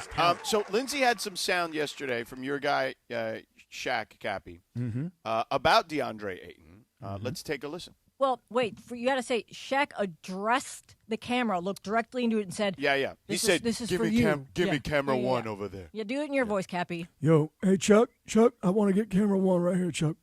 Listen, DeAndre, dominating. That performance you had yesterday, I need you to step it up, my boy. You got to do three things. You got to rebound, and you got to block shots, and you got to dominate. The pressure's not on you. You're playing with two great players that get double a lot. When they make the little bounce pass, catch it and throw it down. You're not getting doubled. You had a small guy guard you in the post. You turn around and shoot a fadeaway. That's not going to get it done. We need you, brother. We need you to step up. Shaq, you know what bothered me about it, too? Was terrible. Come on. He said he could have. Then Chuck did say he could have gone off. He could have gone off, but he didn't. Is my boy, when you call somebody my boy? Oh, it was my boy. Is that like when people call you my guy? Is it like a little pat on the head, like, hey, my guy, or hey, my boy? That was definitely a more condescending my boy. Okay. It wasn't like, yo, my boy, you know? Right. And it also wasn't like, my man, I need you to step up and throw it down. It was like, hey, my boy. On God. Yeah. For real. Yeah. So, yeah, it's, you're relying on DeAndre Ayton, man. I told you months ago. Good luck. Yeah, but, George, I mean, really, it seemed like, and I'm not trying to defend Rob or the Lakers here, they needed size, right? They need Jackson Hayes was not enough. I'm actually even surprised Jackson Hayes is still on this team given what happened last year. Yeah, but they've been hoarding this first-round pick forever. You could have got. I mean, Walker Kessler's been out there. Now they're not. Now he's not out there. And by the way, Walker Kessler had an amazing game for Utah, and they destroyed the Clippers last night. Killed the Clippers. I was shocked to see that score. Whoa. Too bad. I know that made you very upset, right, Bergen? Yeah, just the too bad. Walker Kessler could have been a Laker if you guys weren't hoarding this one pick. You weren't treating this one pick like it was gold. Okay, so do you think that one pick alone was going to get Walker Kessler? I mean, they didn't even give him an extension, right? Utah didn't give him an extension. I don't believe. Did not. Right. Yeah, but they don't believe in him. I think people we gave think the Dalton Lakers Connect a connection. You gave Dalton Connect a connection? Dalton Connect an extension. Oh, a connection. So the words don't work sometimes, Cap. No, I get it, dude. I just wanted to make sure I was on the same page with you, bro. It's early, Cap. I understand. But Dalton Sedano Connect did not sign an extension. Didn't they pick up his... They picked up his option. They picked up his option. Which is nonsense, too. What? Why is it nonsense? Because, I get, he's been terrible. They tried to get rid of him last year, and they had to take him back. It was a whole weird thing. He plays no defense whatsoever. He didn't get off the bench in game one. Again, he didn't. Exactly. I would just say, and I've said this before, there are some challenging things there in regards to grasping concepts of where he needs to be on defense, particularly. Wow, that sounded so politically correct. Let me make sure I got that right. There are some challenging things about what? About grasping concepts? When I hear somebody say there are challenging things about grasping concepts, do you want me to interpret what I hear? You probably don't want me to. You don't want me to do it. I'll hear it. What was no, you don't want to do it. My brother don't know the playbook. That's kind of what it sounds like to me. I mean, challenging things about grasping concepts. I mean, he either don't know it or can't get it. I mean, thus the grasping concepts line. Mm-hmm. I feel like I've said enough the way I said it. You really did say it very nicely. You're a sweet guy. You know that? You're a nice kid. Very nice what you did there. Grasping concepts. There are challenging issues to grasping concepts. Thus the playing time. 8:26. Good morning. It's a Torture Thursday on the Sedano Kap Morning Show. We'll do some Radio Tinder. We got Dr. Robert Klappa. How are you? Coming up in the YouTube hour. And reminder, this Veterans Day, ESPN LA and National University want you to nominate a hero for the Stories of Service sweepstakes. Share a photo of your veteran on Instagram and tell us how they make an impact in your community. Tag at ESPN Los Angeles and use the hashtag Stories of Service for your Veterans Day chance to win VIP Crypto.com arena tickets and share their story live with Mason in Ireland. Hey, thanks to veteran-founded National University. Choose from 150-plus programs and earn credit for prior experience and explore tuition discounts at nu.edu. 8:27 in the morning. Smile, it's a Torture Thursday. Come on, mongrels. You'll wake it up with the Sedano and Kap Morning Show. Jack.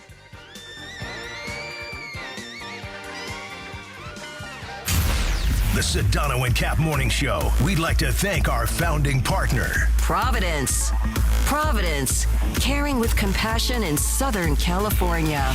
This is the Sedano and Kap Morning Show. Pechanga Resort Casino is rewarding you on another level. Bring in a rewards card from one of 16 Southern California casinos and access exclusive benefits with Pechanga's tier status match program. Qualified members can even win $25,000 club dollars. But hurry, this limited time offer ends December 31st and match statuses remain valid through January 31st, 2026. Open to new and existing Pechanga club members. Visit the club at Pechanga for more details. Must be 21 or older with valid ID. When it's game time, every play counts. So when it's time to choose your next vehicle, make the winning play at George Chevrolet.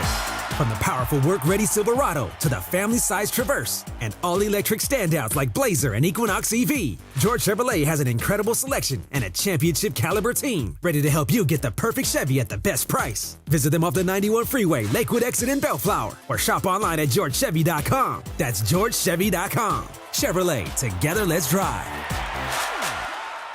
The Dodgers. Hey guys, Cappy here. When disaster strikes, you expect your insurance company to be there for you, but often they look for ways to underpay your claim. If you're feeling abandoned, pushed to use low-rated contractors, or ignored after years of loyalty, we protect homeowners from the games and fine print that insurance companies are known for. Contact Avner Gatt, one of California's largest public adjusting firms. Visit avnergatt.com or call 818-917-5256. With a team that has the industry's know-how, including experience from the insurance side, Avner Gatt is ready to fight for you. With over 20 years of experience, they offer a free initial consultation and have the largest network of experts to evaluate your damages. Remember, size, experience, and expertise matter. Don't let your insurance company leave you in the dark. Call Avner Gatt, 818-917-5256, or visit avnergatt.com today. Avner Gatt, your claim, our game. They say a full marathon is the ultimate test. For me, it's more than a race. It's a milestone I once thought impossible. Michelle Smallman here, and I'm running my very first marathon in New York City with the support of Gainbridge and Gainbridge Assist, powered by Parity. Together, we're empowering girls and women through sports and education, with grants to 32 organizations in 21 states. Every step I take is for the finish line and for the next generation chasing their dreams. Here's to 26.2 miles and a future with no limits. Okay, all signed up. Easy. Now let's run payroll. What the? Hey girl, I'm you with more gusto. Nice. Who's that?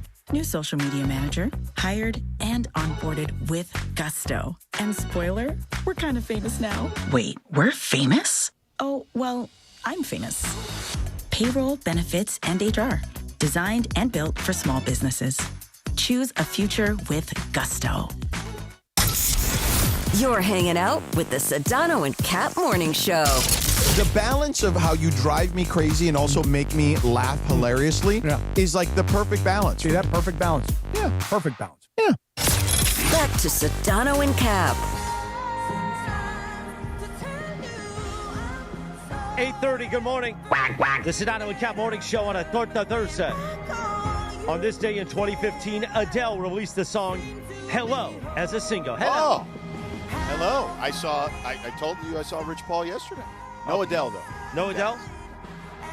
Oh, I hadn't heard that you saw Rich yesterday. I mentioned it didn't I mention it on the air? I don't recall that. Maybe not. You know, they should change the name of this song. You know, AD is one of his clients. And Keldon Johnson of the Spurs. They should change the name of this song from Hello to Hello. Hello. We should actually do our own remix. Yeah, we should. And have Abner in there. That's a great idea. Yeah. Oh, that's Cappy, very funny. Bergman. Yeah. How much do you think the Mongrels would pay to be in our group text right now? Oh, they would pay so much. Peter Acevedo for sure. Oh, he would love it. Oh, he would absolutely. We should auction off that, like you get to be in the group text. No, absolutely not. You get no, to that's do that actually a great idea. for a week to go to charity or no, something. Not for no air. chance. It's Zero a great chance. idea. It's a great idea. No way in hell. You would hear really fun lines like, challenging to grasp concepts. The things that you say on the air. The things that you say on the air, you get to hear in text. Meanwhile, it is pick up Radio concepts. Tinder time. We like to play a TV theme.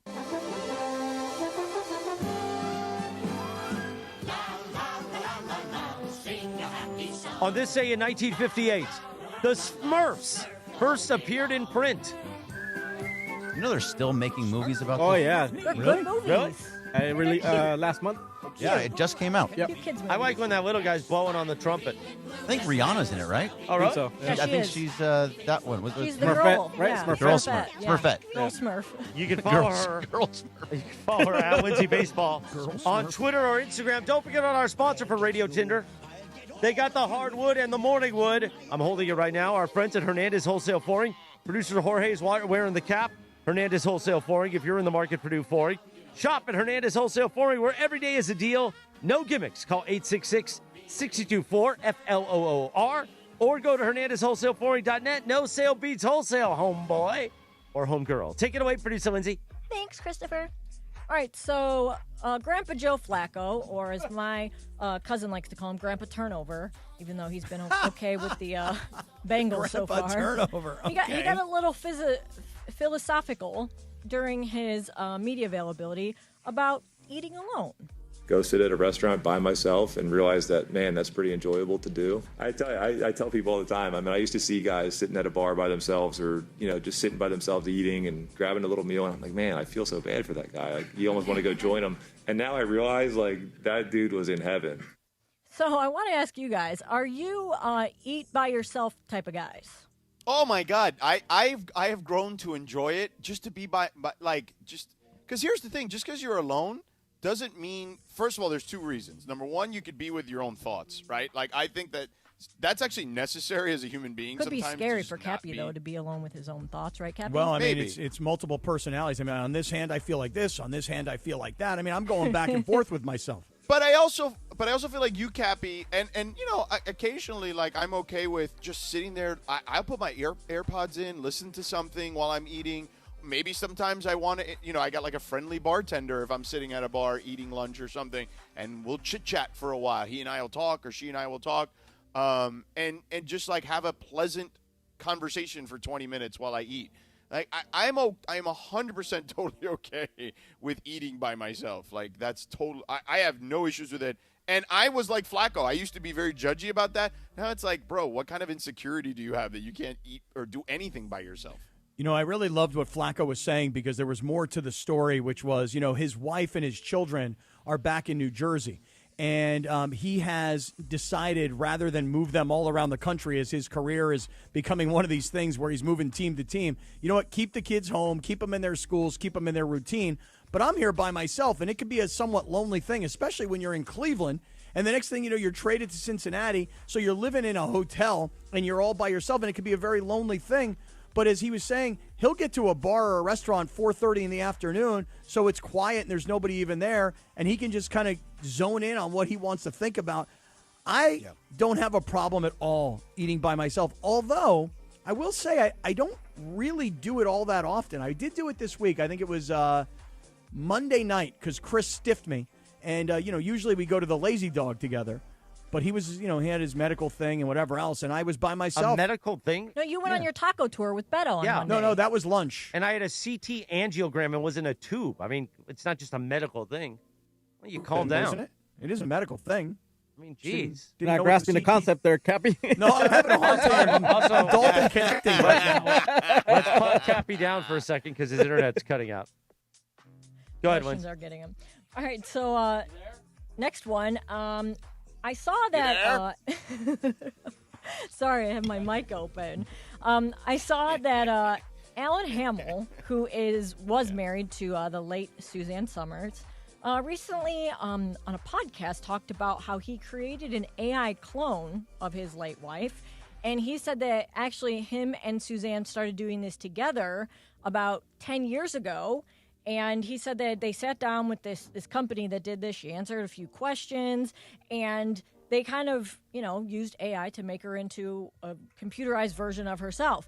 He said that now he talks to her all the time and that you, quote, can't really tell the difference. He has even pitched using her clone in types of movies and productions and commercials and stuff like that. But he said so far nobody has bit on it. So would you guys be okay with, your loved ones after you pass on using an AI clone of you? I don't know. That's a question that probably needs a little more thought. I got to be honest with you. I think, I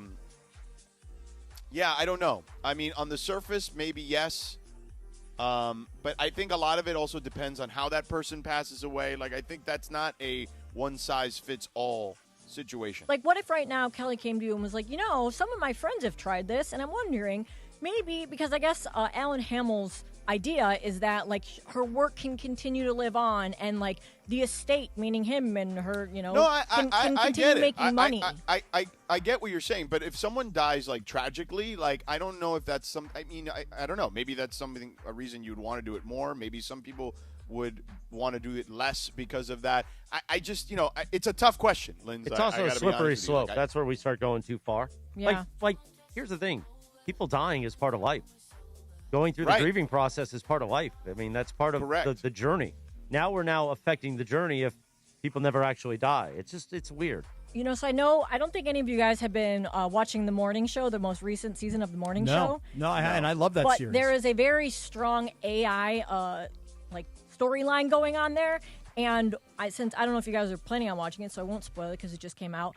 There is a very interesting like AI twist that happens to Stella because she wants to use AI to help, make their newscasters available in every country in every language, and she builds this model to do that, but then it comes back to bite her. So yeah, Cappy, what about you? Would you do it? What I do, I missed the first part. Would you be okay with like your family using or like any of us? Could we use like an AI clone of Cappy someday to do a show? Would you be okay with that? When you're gone. Yeah, if you die. Let's be clear. So, if you die. I'll tell you guys. So I had a cousin who died very young, 40 years old, and a lot of time he posted a lot of videos on YouTube before he died. And sometimes I find myself watching these videos, just kind of my way of keeping connected to him. So is that creepy too? Like, no, I don't think so because it's actually him. Yeah, it's not AI generated. I listen to voicemails from my grandma. I have a dear friend who passed away tragically a few years ago, and I have 3 voicemails from him, and I listen to him often. It's funny you say that. I kept a voicemail from Bill Walton, one of my favorite voicemails that I'd ever gotten from anybody, and I never got. And I have a voicemail from Bill Walton and a voicemail from Marty Schottenheimer, both guys who are no longer with us. And for some reason, I've just kept it on my phone. I should figure out a way to like save it somewhere, so that it's not just purely on my phone. I guess maybe, is it in the cloud if it's on my phone? You could go to your phone and just literally save it. Like, it's pretty easy. Oh, really? I can show you how to do it, Ken. Yet again, challenges in technology, So I guess maybe it's a little creepy and a little weird that they would say, okay, Kaplan's dead, but don't worry about it. We got the AI version of him to say stupid stuff. So let's put it in honest perspective, because you're always talking about your parents. We all talk about our families on here. If when the time comes, because our parents are all going to die, will you want to be able to call your dad every day and it be AI generated and not really him, but it's his voice? No, that sounds weird. Okay, there you go. Yeah. You know what we did with my dad was, my dad, obviously, he's listening right now. Not only is he, in fact, still alive, he's listening. But we had him for his birthday a couple of years ago. We did this thing, it's called like Storily, where basically there was a question that he was emailed every single day for like a year, and he would answer the questions in writing. And then once the year was over, all of his answers and responses were put into a book. And I told him it might be cool for you to like read this, like read the book, like narrate it. And so that way, like someday when you've moved on to another world, then we could have, like your grandkids, great grandkids, like you're basically like reading them the story of your life. I think that would be cool. That is cool. And I've got a friend of mine who's 84 years old, and he's currently writing the life story. Like he's writing his own life story. And the reason he's doing it is he wants to publish the book, not for sale. He wants to publish it for his friends and his families so that when he's gone, the story of his life is actually in a hard copy book. I think that's really cool. One time, George, on a Father's Day, this is probably 6 or 7 years ago, I did a podcast with my father and my son. And I said, okay, here's our 3 generations that are here. And I wanted to ask my father questions and have my son ask my father questions. And I thought that was kind of cool, but that's now 6 years old. I got to maybe do that again. Well, these are all cool things to kind of keep people alive, but the AI part of it, that's a little freaky for me. Yeah, thank you, Lindsay. Radio Tinder brought to you by Hernandez Wholesale Flooring, HernandezWholesaleFlooring.net, 8:42. Remember at 9 a.m., the Eisen Show terrestrially on 710 in the app, and we continue on YouTube. And if you're listening to us on the ESPN LA app, just stay there. We continue right there on the app. Dr. Robert Clapper from Cedars-Sinai will join us at the top of the hour. This Veterans Day, actually, I already read that one, so how about this one? Experience the game like never before. Enter now for a chance to win dome tickets to Game 4 of the Fall Classic at Cosm. Go beyond the front row and be part of the action on the diamond. It's the ultimate immersive sports experience. Enter now at ESPNLA.com and tap the Cosm logo for your chance to catch baseball's biggest stage like never before. Don't wait. Head to ESPNLA.com. 8:43 now. The Sedano and Kap Morning Show on a Thursday. We're back in 3 minutes from right now on ESPNLA. Los Angeles Rams are 5-2 and on their bye in Week 7 of the NFL season. Up next, the New Orleans Saints come to SoFi Stadium on November 2nd. And while so much attention, rightfully so, has been placed on that Rams offense, Matthew Stafford having a career year, Devontae Adams fresh off of a 3-touchdown day, and of course, the unbelievable season of Puka Nacua so far, the Rams defense has been just as good, giving up just 16.7 points per game. Plus, Nate Landman, a free agent acquisition, 67 tackles, including a team record 17 against the Baltimore Ravens a couple of weeks ago. He also has 1.5 sacks. How about Byron Young, 39 tackles on the season and a team-high 9 sacks. And then, of course, there is the first-round pick, the man who everybody expects to be an all-pro at some point in his career wearing Rams horns, none other than Jared Verse, 30 tackles and 4 sacks for number 8. With Wednesday's Rams Report, I'm Travis Rogers. This is the ZipRecruiter Rams Report. Powered by ZipRecruiter. Looking for your next great hire? Try ZipRecruiter for free at ZipRecruiter.com/LA.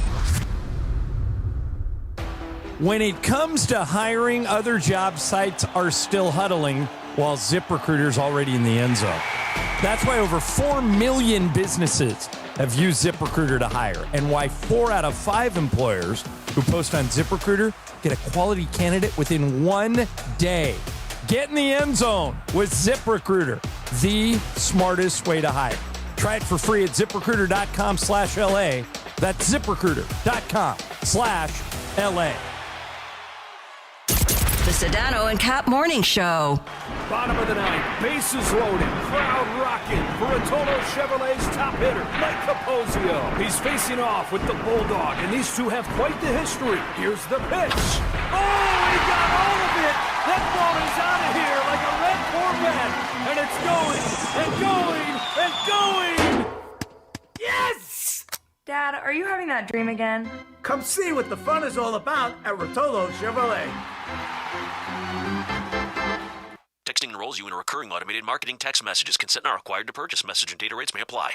The team's looking good this season. I think so. Man, I miss playing football. Ever since I turned 40, I just can't find that fire I used to have. Think it could be lower testosterone? What do you mean? I was feeling the same way. After 40, the body has less testosterone, and men lose their edge. That's why I take Nugenix Total T2. That's the testosterone booster, right? Yes, but Total T2 is their brand new formula that skyrockets nitric oxide levels in as little as 3 hours. Since I started taking it, I've been lifting like when we played for Coach Carter. My energy is way up, and it even spiced up things between me and the missus. Are they still giving out complimentary bottles? Yep, just send a text. Text BILL to 231231 for your complimentary bottle of Nugenix Total T2, the next generation testosterone booster. Text now and we'll include a bottle of Nugenix Thermo X, our newest, most powerful fat burner ever, absolutely free. Text BILL to 231231. That's BILL to 231231. These statements have not been evaluated by the FDA. This product is not intended to diagnose, treat, cure, or prevent any disease.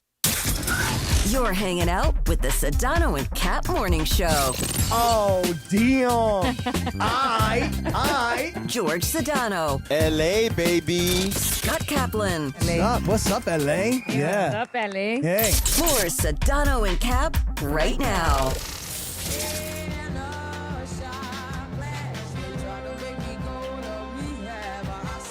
I said no.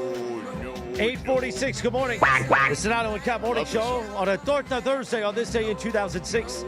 Amy Winehouse released the song "Rehab" as a single.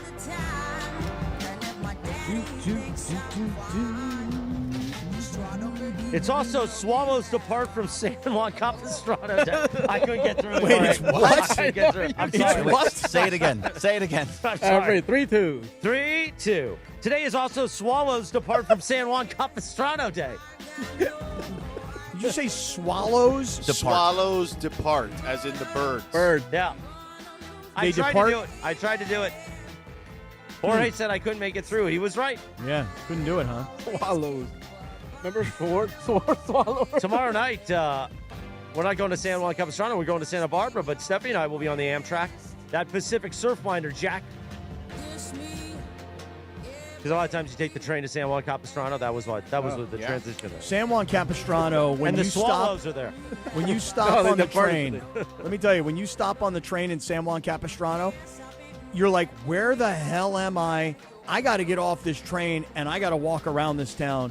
That is one of those stops, if you take the train between San Diego and L.A., that you're like, wow, this town is awesome. And it really is. San Juan Cap. Shout out to all of you guys down there. Where's the Swallows, Jack?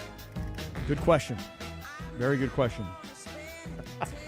I do love San Juan Capistrano. It's one of my favorite stops along the way. Even when I'm driving, there's that great Marriott property right off the freeway. You sometimes got to scrape there, right? Sometimes I got to stop in and just park my car, and the valet guys are like, "Hey, can we get your keys?" I'm like, "Dude, I'm walking in. I'll be right back out." It's not going to take long. I got to scrape son. Yeah, not going to take long. You guys got nice, clean bathrooms. You got really thick napkin towels. You know. Yeah, I walk in. I say hi to the front desk people. How you doing? How are you? How you doing? How you doing? How are you? Clapper will join us at 9 o'clock. The Weekend Warriors show, of course, 7 a.m. Saturday mornings. And by the way, because of the performance of the last 2 days, the Sedano and Kap Morning Show Saturday special, which airs from 8 to 10 a.m., it's already done. Oh, really? Yeah, it's in the can. You mean to tell me we've given you a Saturday morning show on just Monday, Tuesday, Wednesday? Pretty much it was really focused to Tuesday, Wednesday. Wow. George, you hear how great we are? That we can produce a best-of show for the week in under a week. Wow. Look at that, Cappy. Very talented crew. It is very, a talented very good. crew. Very good group. That's why some people on social media, I won't name names, always call us out about how big our crew is. Oh, you're not going to say names, huh? I'm not. I'm going to be above the noise, as somebody once said. Okay. You're not going to bring that person on to berate them, are you? No, I'm not. Okay, good. Good. I like it. I really do.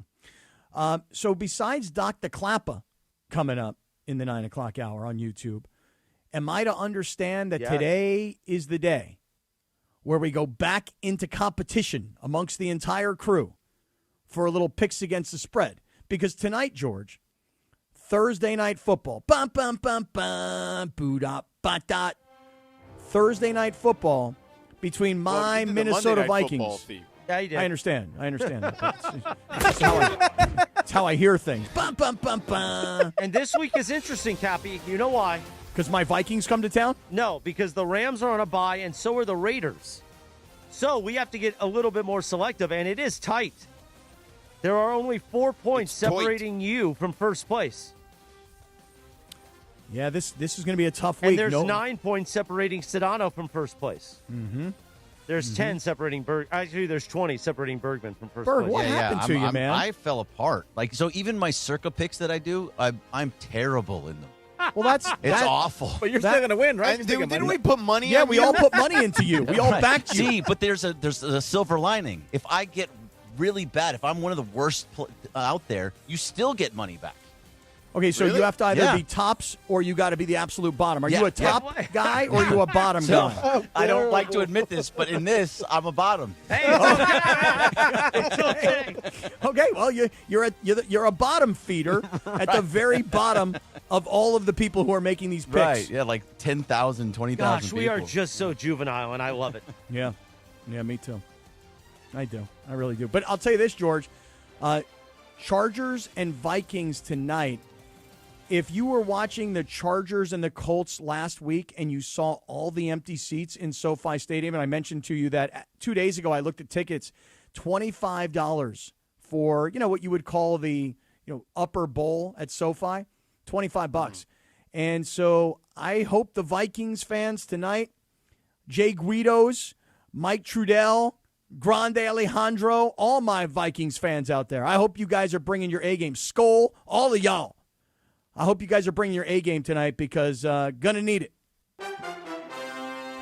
And George, have you looked? It's Monday Night Football on Torta Thursday. That's exactly right. What were you going to ask me? Kevin? Sorry.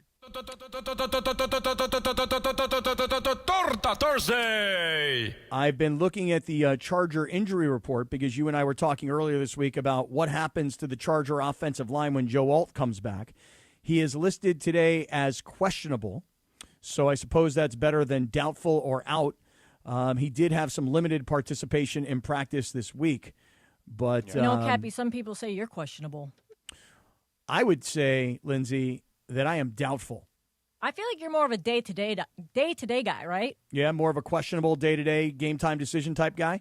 I feel like day-to-day is a good way to describe GTD. it, right? So for my games during picks against the spread, should I just always pick what Cappy picks to protect myself? Well, I don't know, because George, he pulled a whopper last week.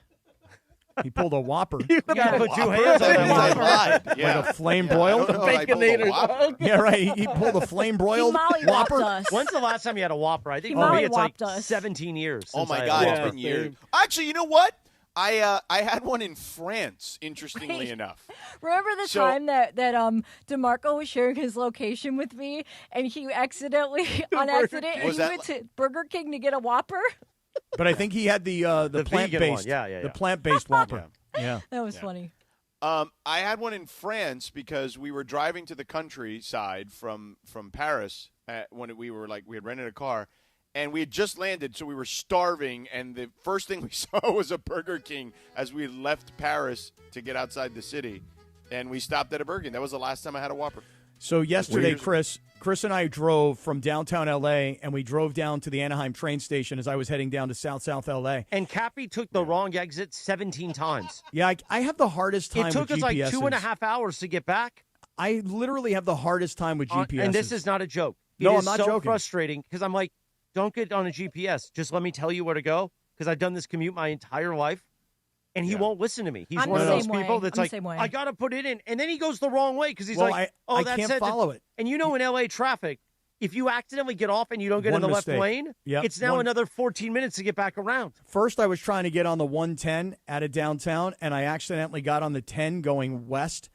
And once that happened, I knew I was in some trouble. Then I turned around, and then there was a car accident. And so so Waze was saying, dude, get off on the 710, which I finally maneuvered over and did. But then when I got off on the 710, it told me to turn right, but I thought it said to turn left. So then I turned left, and there was no way to get back around. And so as we're driving, and now we're going through back streets. I mean, it's going to take us a long time.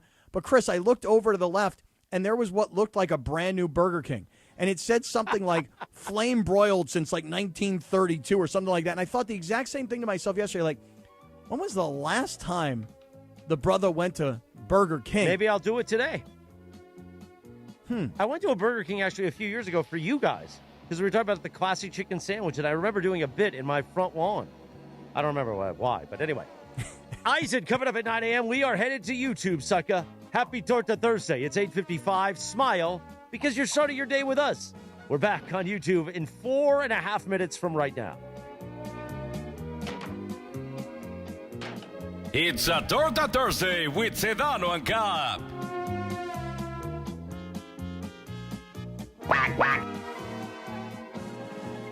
One of LA's best kept secrets in the heart of Los Angeles, East Central Hotel offers effortless accommodations and unparalleled accessibility. The East Central Hotel is for everyone looking for entertainment with their trendy spacious rooms, a renovated gym, and a patio lounge for breakfast, dinner, and drinks. Stop by their incredible Nixo Lounge before your next event at LA Live. Book your stay at eastcentralhotel.com or call 213-748-1291 today at Entertainment's official address. What's going on? It's Bethel Duran, and I love rolling around in my Toyota. Tacoma, to be exact, and right now it's Trucktober. If you're in the 818, go check out the All-Stars at Northridge Toyota. In the 626, it's all about Wondries Toyota. And right now, Trucktober is here for you. Lease a brand new 2025 Tacoma for just $164 a month or 36 months plus tax. Northridge Toyota or Wondries Toyota. Serving all of SoCal sports fans, they make it easy. Lease excludes tax, title, license, registration fees, and dealer options and changes. $59.99 cash or trade equity down. Expires 10/31/25. Score a win this game day with Amazon Pickup. Need that new football jersey for the big matchup? With Amazon Pickup, you can collect your order from secure Amazon lockers or counters near you and on your schedule. Whether you're running from work, home, or straight to the tailgate, Amazon Pickup makes it easy and worry-free at no extra cost. Don't miss kickoff. Grab your gear and packages when it works for you. Find your nearest Amazon Pickup location at amazon.com/pickupmvp. That's amazon.com/pickupmvp. Support comes from Clean Power Alliance, providing 3 million residents and businesses clean electricity options. Southern California is our home. It's the air we breathe, the sky we share, the communities that connect us. Every day we have the choice to make a change. On every road, with every light we turn on, we can choose clean energy. Together, we power potential. Change is electric. Learn more at cleanpoweralliance.org/changeIsElectric. Waba Grill is an LA original, so we've got to keep it real.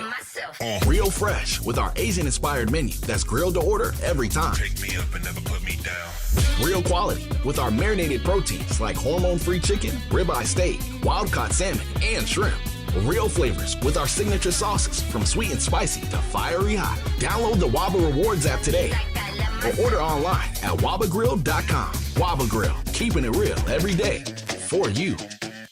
Everyone wants exclusive behind-the-scenes access to the Lakers, and this is your shot. Sign up for the Lakers email now to receive an insider's look into the team and get a weekly dose of everything Lakers. On top of all that, this is your opportunity to be the first to know about Lakers fan events and get the latest news straight from the team right when it hits. You won't miss a beat of the action by signing up now at Lakers.com/emails. That's Lakers.com/emails. The post-career day press conference brought to you by Progressive. Anthony, can you tell us what happened during career day? I'm a biomedical researcher. The kids just weren't impressed. How did you feel when your son called in the backup? Embarrassed, and I knew it would be a fireman. It's always a fireman. It's cliche, but a crowd favorite. He had an axe and everything. I can't compete with that. And will the fireman be helping your son with his science fair project? Hope not. I'm literally a scientist. Like it or not, sometimes you need a backup. That's why there's Progressive to protect your home and auto. Progressive Casualty Insurance Company affiliates and other insurers. Not available in all states or situations. This is the story of the one. As a maintenance supervisor at a manufacturing facility, he knows keeping the line up and running is a top priority. That's why he chooses Grainger. Because when a drive belt gets damaged, Grainger makes it easy to find the exact specs for the replacement product he needs. And next day delivery helps ensure he'll have everything in place and running like clockwork. Call 1-800-GRAINGER, click Grainger.com, or just stop by. Grainger, for the ones who get it done. Hi, this is Sean McVay of your LA Rams. The Rams play here. KSPN, Los Angeles. 710 ESPN. A good karma brands radio station.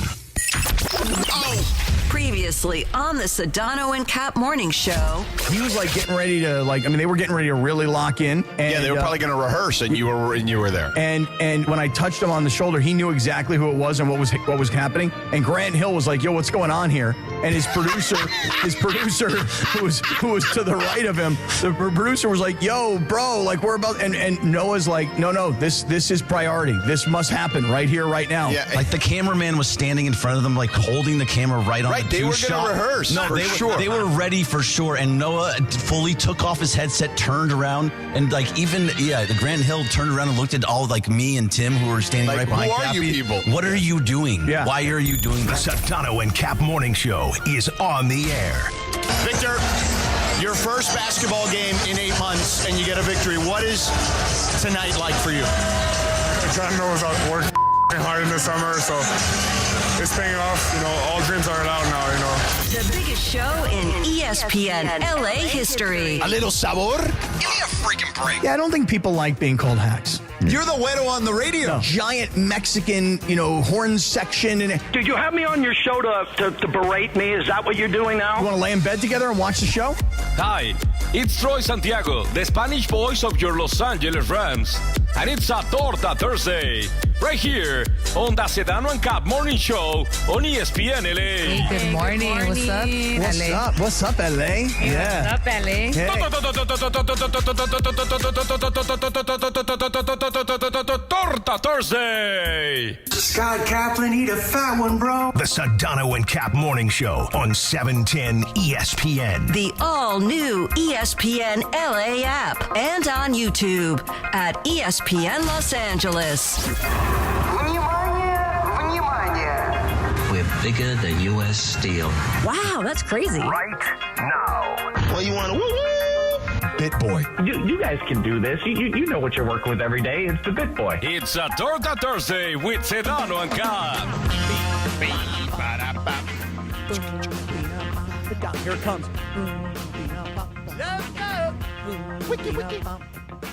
9:02 and 30 seconds. Good morning. The Sedano and Kap morning show on a Torta Thursday.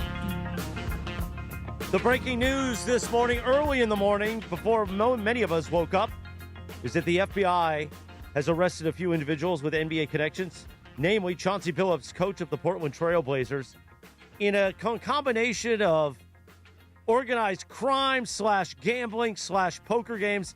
A lot of it is breaking out. We talked about it earlier this morning. You can find out information on every news site, including ESPN.com. If more breaks out, we will break in with the breaking news here in the YouTube hour and on the ESPN LA app. But Sedano and Cappy, he's on hold. The great Dr. Robert Clapper. By the way, after Dr. Clapper this morning, we've got our picks against the spread. But Dr. Clapper joins us now. The Weekend Warrior Show, Saturday mornings at 7 a.m., presented by our friends at Cedar Sinai. We say good morning to Dr. Robert Clapper. How are you? Doctor, how are you, Doctor? All the way from Monticello Racetrack. That's where I'm from. Oh, yeah. Right on. Well, again, only you and me are going to understand that, Dr. Clapper, but that's all right, man. I grew up going there. I'll tell you that right now. All right. Dr. Clapper, I have some questions for you. So I just did the Spurs game yesterday with Victor Wembanyama, and I don't know if you watched any of it. I mean, he has arrived. Like, he is in year 3. Wemby 3.0 is incredible to witness in up close. And, you know, it was his first game in 8 months because of the deep vein thrombosis. And just, you know, I know we touched on it back then, but maybe for those that didn't get a chance to hear it when we talked about this 8 months ago when it happened to him, what can you tell us about deep vein thrombosis and the recovery process and, you know, kind of his lifestyle moving forward? Well, let me give you a Clapper vision for deep vein thrombosis that'll help.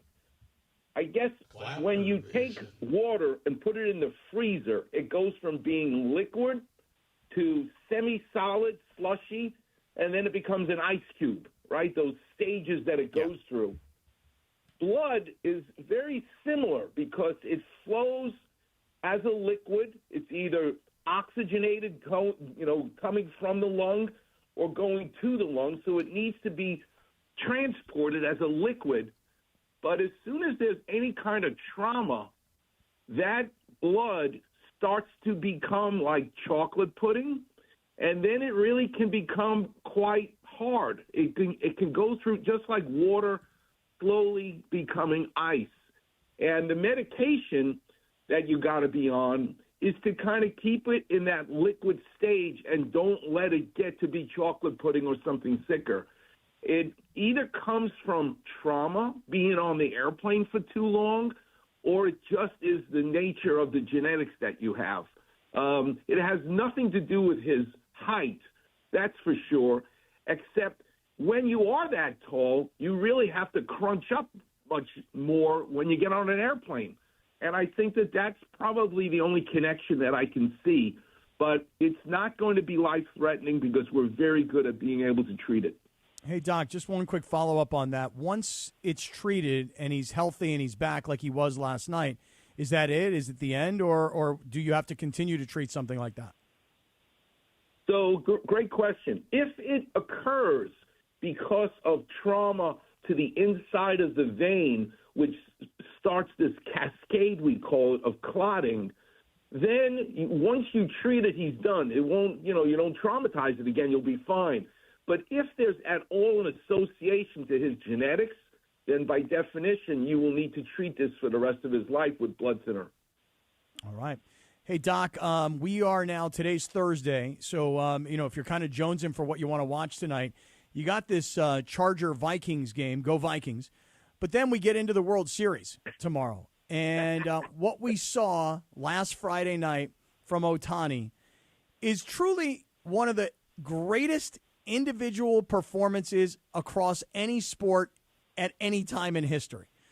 So we're going to see Ohtani now, and it's interesting that he's had these 2 Tommy Johns, and he's been able to come back as not just a guy who hit 3 home runs in a playoff game, but could also pitch through 6 innings, get 10 strikeouts, only give up 2 hits.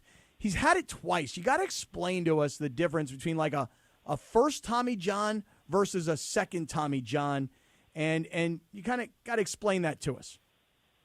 Okay. So, by the way, I'm waiting for the day where the orthopedic surgeon starts to get mentioned as changing what we see in sports throughout history, because we didn't get to see Sandy Koufax continue his career because he, quote-unquote, blew out his elbow. We were unable to fix these things in the past. So you You talk about performance-enhancing drugs, PEDs. What about performance-enhancing surgeries, PES? Because it is truly remarkable what we're able to do now. And it stems, in particularly this case of Ohtani, from Dr. Jobe, my teacher, 1988, spent a year with him, who invented this operation in 1974 because he was very friendly with a hand surgeon who was an expert in surgery for people with polio, where the polio virus doesn't let you extend your wrist anymore. And so he became fascinated by tendon transfers, where you now use the tendon that still is working, not affected by the polio, as a way to now lift your hand up, for example. And so Dr. Jobe, when he's now dealing with Tommy John, who blew out his elbow, says, maybe I can do what we did in polio. Let's drill some holes into you can feel your arm right now, right, your humerus bone, feel your elbow, and now palms up, feel the little finger side of your elbow. That's the ulna or olecranon. Dr. Jobe literally took a drill, drilled into the humerus at the elbow, and then into the forearm bone, the ulna, and just like he drilled holes for your sneaker, and now shoelaces go through, he borrowed a tendon from the forearm, the palmaris longus, and weaved it through just like shoelaces through a sneaker and tightened it, just like you tighten your sneakers, and built a new ulnar collateral ligament with this graft. And that's very similar to what Shohei Ohtani's first Tommy John surgery was. But let's do a clap revision. It's, in essence, what used to be the ligament was like a dog leash where the leash is leather. What the graft is instead of using the leash leather, using your bathrobe belt, which is a fuzzy fabric. That's the new ligament. Well, Ohtani went and tore the bathrobe belt that he used in the first graft. And the really beautiful second surgery, which is why he was such a star, like you point out, Scott, is that instead of making a new graft, we can use the bathrobe belt with some Velcro, which is making it even bulkier. So you're keeping the graft that tore, but you're augmenting it with these other internal braces, what we call it. And that's what we did to Brock Purdy, and he's come back from his elbow surgery, and that's why Ohtani is back better than ever. Doc, I got had one to put more that all for together. you. Yeah. I Thank mean, the whole bathrobe belt, George. Did you get the bathroom belt? I did. Yeah. I did get that. Made sense. Dr. Clapp, I got one for you regarding many people's fantasy teams. As you know, there are a lot of fantasy football fans out there. Lamar Jackson has been sitting out for weeks, and the Ravens have been plummeting in the standings because of a hamstring injury. He is questionable for this week, but practiced in a limited capacity. You have told us for years about how tricky hamstrings are, but particularly I would imagine for a guy like Lamar who uses his legs so well, that thing has to be even more careful for the Ravens. Can you imagine, George, if you're the defensive coordinator of a team that's about to play the Baltimore Ravens, you have got to increase in your plans the ability to get that guy to run and move laterally. Because if you do, I can tell you right now, his hamstring is not 100%. And he's so big and strong and so capable that he can still go out there. But if you make him a pocket passer, you've got a great quarterback in Lamar Jackson. But if he decides to start moving laterally and you tackle him, but it's not even the tackle that's going to get his hamstring. It's going to be him trying to escape from a tackle, and then it becomes either re-tearing the one you tore or more likely tearing it in another place. This guy has got to be 100%, not looking good in training camp. He's got to be 100% healed before I would let him back on the field. How would you feel about Joe Alt, the tackle of the Chargers with the high ankle sprain? He's listed as questionable. He had limited participation this week. George and I have been going back and forth about what his impact will be if and when he gets back. Would you also try and get him to 100%? Because, I mean, you're talking big guy, heavy guy, and, you really need that leg and that ankle to anchor yourself as you're waiting for a pass rusher. What do you say about that, Doc? I think that you can create. You have to look at his position. He can very well. Yeah, he does move laterally quite a bit, but not like Lamar Jackson. And it's his ankle lower down, not his hamstring. You put that guy in a really well-fitted boot and call it a sneaker. As long as he can tolerate the pain, you can have him back. He won't be as good as new, but he can be back there, and I'm with you. Let's see the Minnesota Vikings beat the Chargers. Yeah. You hear that, George? Let's go Skull. That's right. Skull-fi tonight. That's what they call SoFi tonight. They call it Skull-fi. That's exactly right. Did you get Trudello's tickets? I gave Lindsay he didn't need them. I gave them away. Racket. I gave Lindsay a pickleball racket for you guys because I really want to do one more clap revision, but I get such a kick out of you guys on YouTube doing it. So who's going to hold the pickleball racket? I got mine. We got Lindsay. Lindsay's got the pickleball. Lindsay will have to do it because we're not in the studio today. Oh, okay. This is about Eric McCoy. He's really the wonderful center for the New Orleans Saints, who the Rams are going to be playing in a couple of weeks or a week and a half. Yeah, November 2nd. They've just lost him for the season because he tore his biceps tendon. And I want you all to now make a muscle, flex your elbow, and feel your biceps right now. And what you're feeling, the muscle right underneath the skin is the biceps. But the mistake that many trainers and people make is they think the biceps is the main muscle that flexes your elbow, that bends your elbow, but it's wrong. There's a deeper muscle to the biceps that you're feeling right now when you feel your guns, and it's called the brachialis muscle. That's actually the engine room to flex your elbow. Well, what does the biceps do? Yeah, it helps a little bit in flexion when you do curls, but the main purpose of the biceps is actually to do what's known as supination, palms up. Rotate your forearm so that your palm's up. And why is it this powerful muscle for supination? And it's related to the pickleball racket. So if you hold, Lindsay, the pickleball racket and hold it like a mirror in front of you.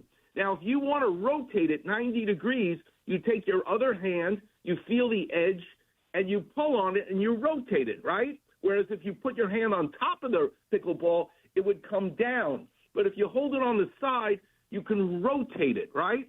Well, that's the important thing for the surgeon to do. When we reattach a torn biceps, we got to make sure we put the tendon on the side of the bone, not dead center in the bone, because its most powerful use is to rotate, just like the pickleball, to rotate your forearm. Am I rotating horizontally or vertically? So you're facing it like a mirror, and you're just rotating it vertically. So now you see the edge of the pickleball racket rather than the face of the pickleball racket. You see that? And that's why Eric McCoy is going to be out for the season, because it's very tricky surgery. It's near some critical arteries and nerves, which you got to pay attention to. But the key for the surgeon is you better put it back to the side of the bone, not the center of the bone. And they will not have their center, which is a really good thing for the Rams, having Eric McCoy out for the season. Oh, man, I've seen people with these busted biceps, and they're wearing one of those huge-ass braces all over their arm, and you're like, what happened to you, bro? Yep. Like, oh, tore my bicep muscle. That looks like, to me, George, I'll tell you right now, tearing a bicep muscle or tearing an Achilles is like worst fear, because it just looks like a total headache to try and rehab that thing, and I don't got the time for that right now. Yeah. I mean, you don't have the time for much. And by the way, I'm talking about the insertion of the muscle in the elbow, Cappy. It's called bicep. Bi means two, sep means head. The two heads of the muscle come from your shoulder. That John Elway and Brett Favre tore the top of their biceps, and both won Super Bowls with completely torn biceps. It looks like a Popeye sign, we call it. It may look weird, but as long as the attachment at the elbow is still intact, we can even leave some of those tears alone when they occur up above. But when they tear at the elbow, we got to fix them. Well, Dr. Clapper, always informational. We appreciate it. It makes us smarter. It makes us understand our bodies more, and including the athletes that we cover on a daily basis. Thank you for the time, as always. Oh, my pleasure, George. My pleasure. See you guys later. There you go, Dr. Doc. Clapper, the We Weekend love you. Warrior Show. You could hear it weekdays and now weekdays with us and Saturday mornings at 7 a.m. Presented by our friends at Cedar Sinai. Lindsay, you're getting so many compliments about the way you were holding up the pickleball paddle on, man. and the Your way you were rotation. showing it off that people are saying in the YouTube chat that your next move in your career is on The Price is Right. I mean, that's how good you were doing. Oh, yeah. We did that when we were at the golf outing at Black Gold. I think I was showing off the Coors Light, and I was... Hey, listen, I don't know. hand models can make a lot of money. You could also be a hand model. Yeah, Dan Patrick was QVC? telling this story about how his wife used to be a hand model, and she made some good money doing that. No joke. There you have it. Cappy, you could be a hand. Now, you got those old hands. I mean, my hands I mean, are... Cappy's Bymans were kicking. Well, People and were, I bite my Beto was fingernails. saying that Tijuana HGH you're using is. He was saying that in the group in the Mongrels chat is working.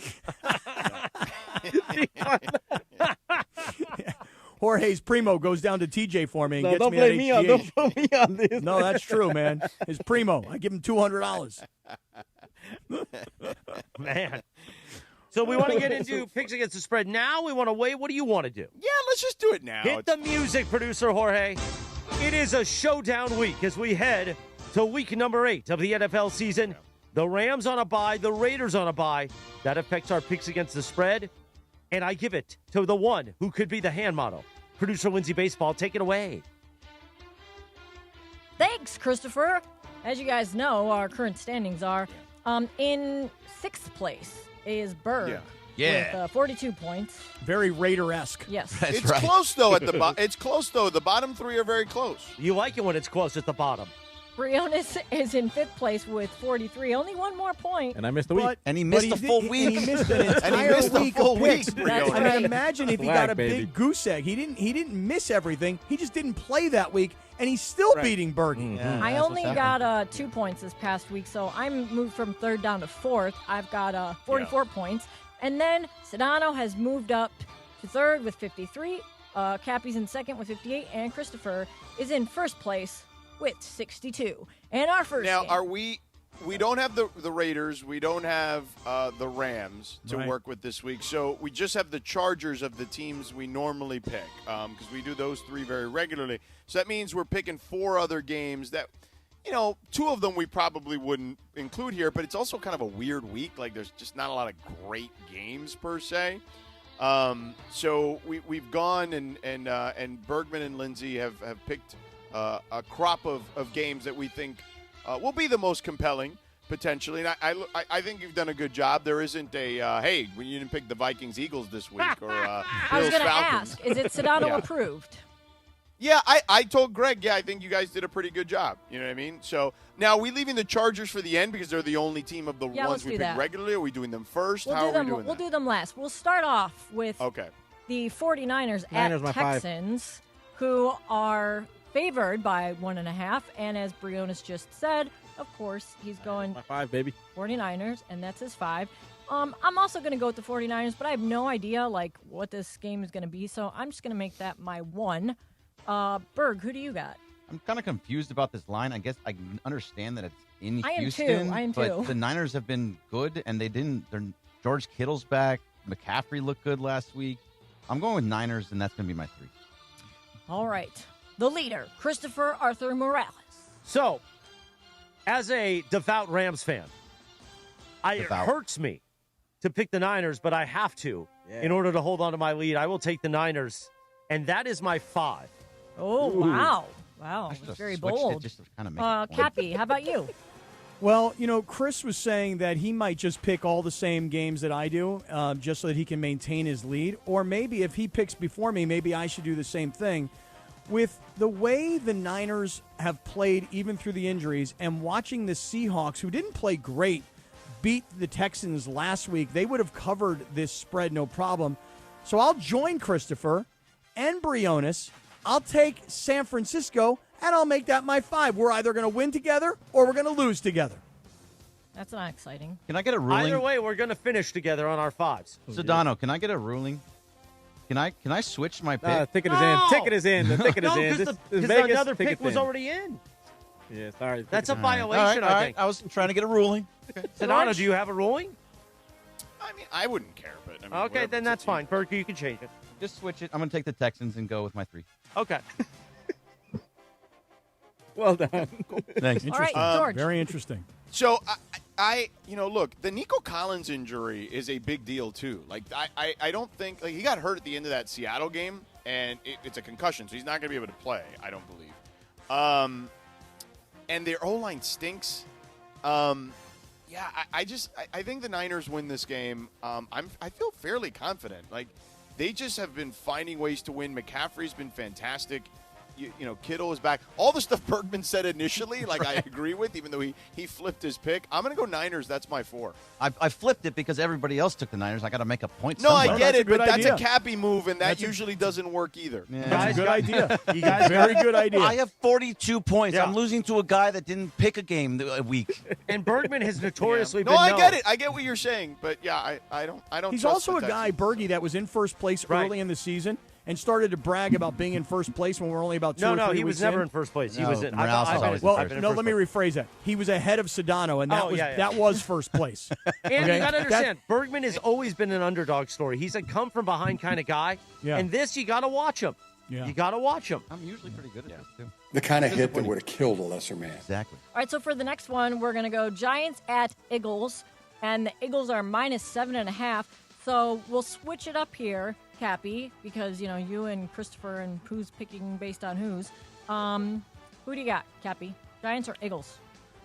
Well, the game is in Philadelphia, and the Giants beat the Eagles 2 weeks ago when On the Thursday Eagles the Eagles were having like what looked like some internal problems. It's a lot of points to lay. It really is. But I feel like the Eagles maybe have gotten it together here in the last couple of weeks, and maybe. So I'm gonna do this. I'm gonna take the Eagles to cover the 7.5. I don't love the game. I hate the line. But I will take the Eagles to cover the 7.5, and that is my 2. All right, Cappy. Well, you're going with your lady. Let me hear you all say E-L-G-S-E-S, Eagles! Let's go, My mayor. Birds! Let's go Birds. That's my mayor. All right, I'm also going to go Eagles, and that's going to be my 5. Brianna, how about you? Las Águilas, number 4. The Eagles. Okay. You needed a translation? I like the way you went back to Wait, English. what? yeah. I was going She to, was but I kept that confused. to She's like, myself. What would you What? say? Philadelphia? Just took me a minute, you know. Berg, how about you? So I actually don't believe in this Philly offense. 7.5 is way, way, way too many points.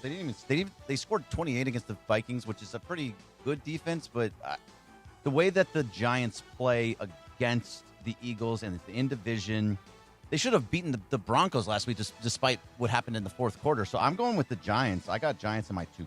Magnificent! Cappy? Well, I already gave you the Eagles, and that is my 2. Sorry, I meant Sedano. Sorry, my bad. Yeah, look, the Giants obviously blew a ridiculous lead last week.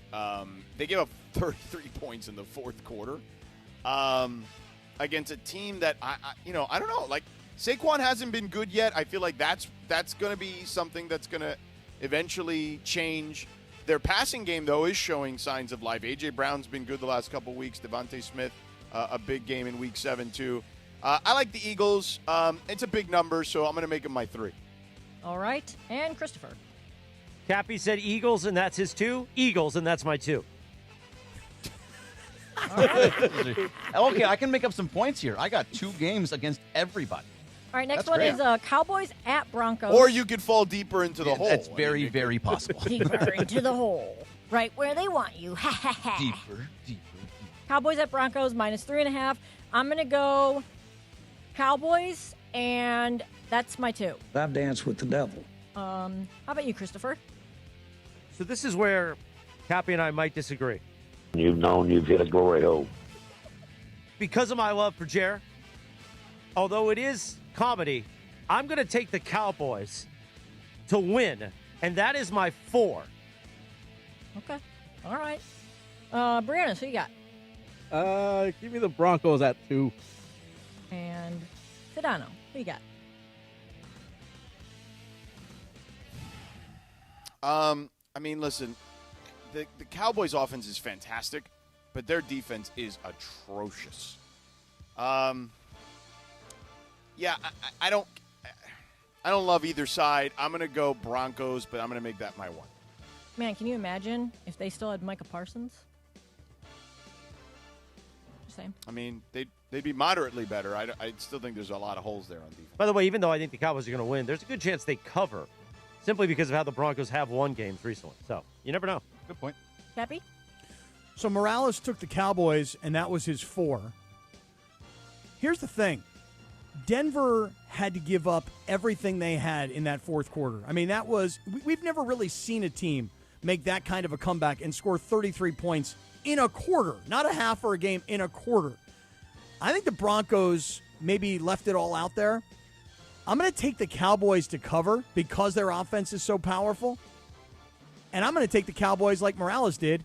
And that's my 4. That's right. You heard it, sucker. That's right. But you're behind me. I don't understand your scheme to just copy what I do. Because it's a long season, pal. Okay, and, we're not done He's quite playing the yet long here game today. like he wants the Lakers to do. I'm a long game guy. That's what I've heard.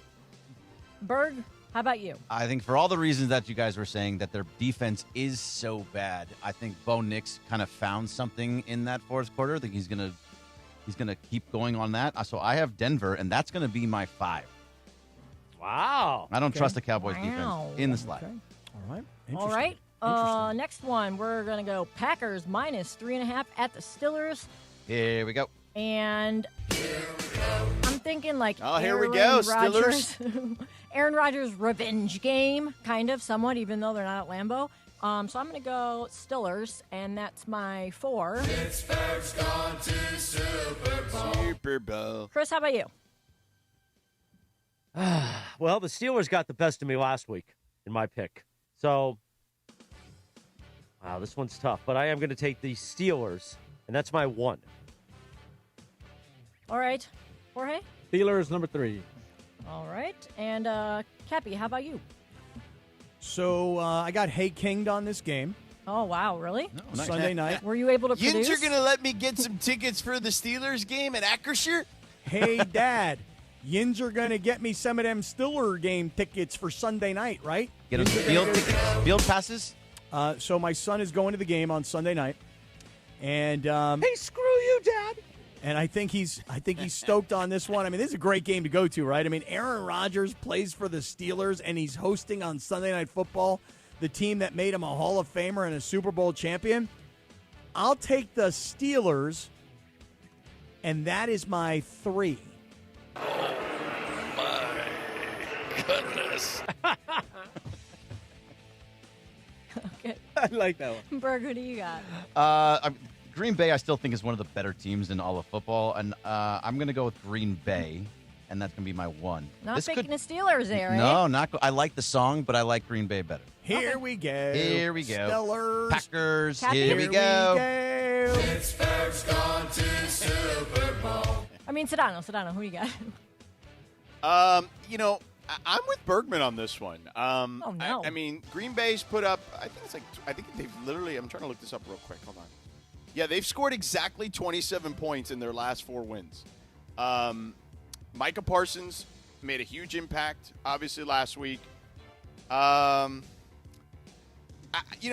get all this Aaron Rodgers stuff, but Jordan Love is actually better than Aaron Rodgers right now. So I'm going to take the Packers. I think it'll be a close game, so I'm going to make that my 2. They lost to the Browns. Well, and in the last 2 weeks, they've beaten the Cardinals by 4, and they've beaten the Bengals when Joe Flacco's first start. Right, they beat Joe Flacco, and then they also beat, who's the Cardinals? They had Tyrod. We'll no, it wasn't Tyrod. How It was it plays Jacoby out. Brissett. That's why they play the games, as somebody right. once said. Okay. Go, Pack, go. So our last game tonight, we've got the Vikings at the Chargers. I mean, tomorrow night. Tonight, right? Today's Thursday. Today's Thursday. No idea. No, Dave. No Yeah, idea. Cappy was doing the Monday Night Football theme tonight. Right. Yeah, I thought it was Monday. Vikings at Chargers minus 3.5, and I'm going to go with the Chargers, and that's my 3. Fight out, my men. And Berg, who do you got? I trust the Chargers never, I like Minnesota. Carson Wentz has kind of made them a pretty decent team. I'm going to go Minnesota, and that's my 4. Okay, Christopher, who you got? Well, the Chargers helped me get to this lead early on, but since then, since like week 3, it's been a disaster every time I pick them. I will take the Vikings, and that is my 3. Brandon, who you got? Give me the Chargers at my 1. Herbert. And George, who do you have? Let Cappy go first.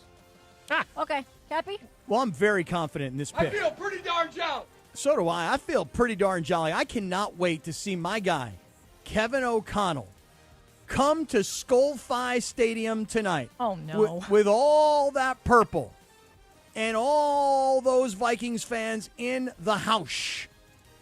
I've got the Vikings to win big, and I am so confident in this game that is my 1. Very confident, Cappy. Very confident. So basically, yeah, we went the same, but the one game we differed on, I could still pick up on you.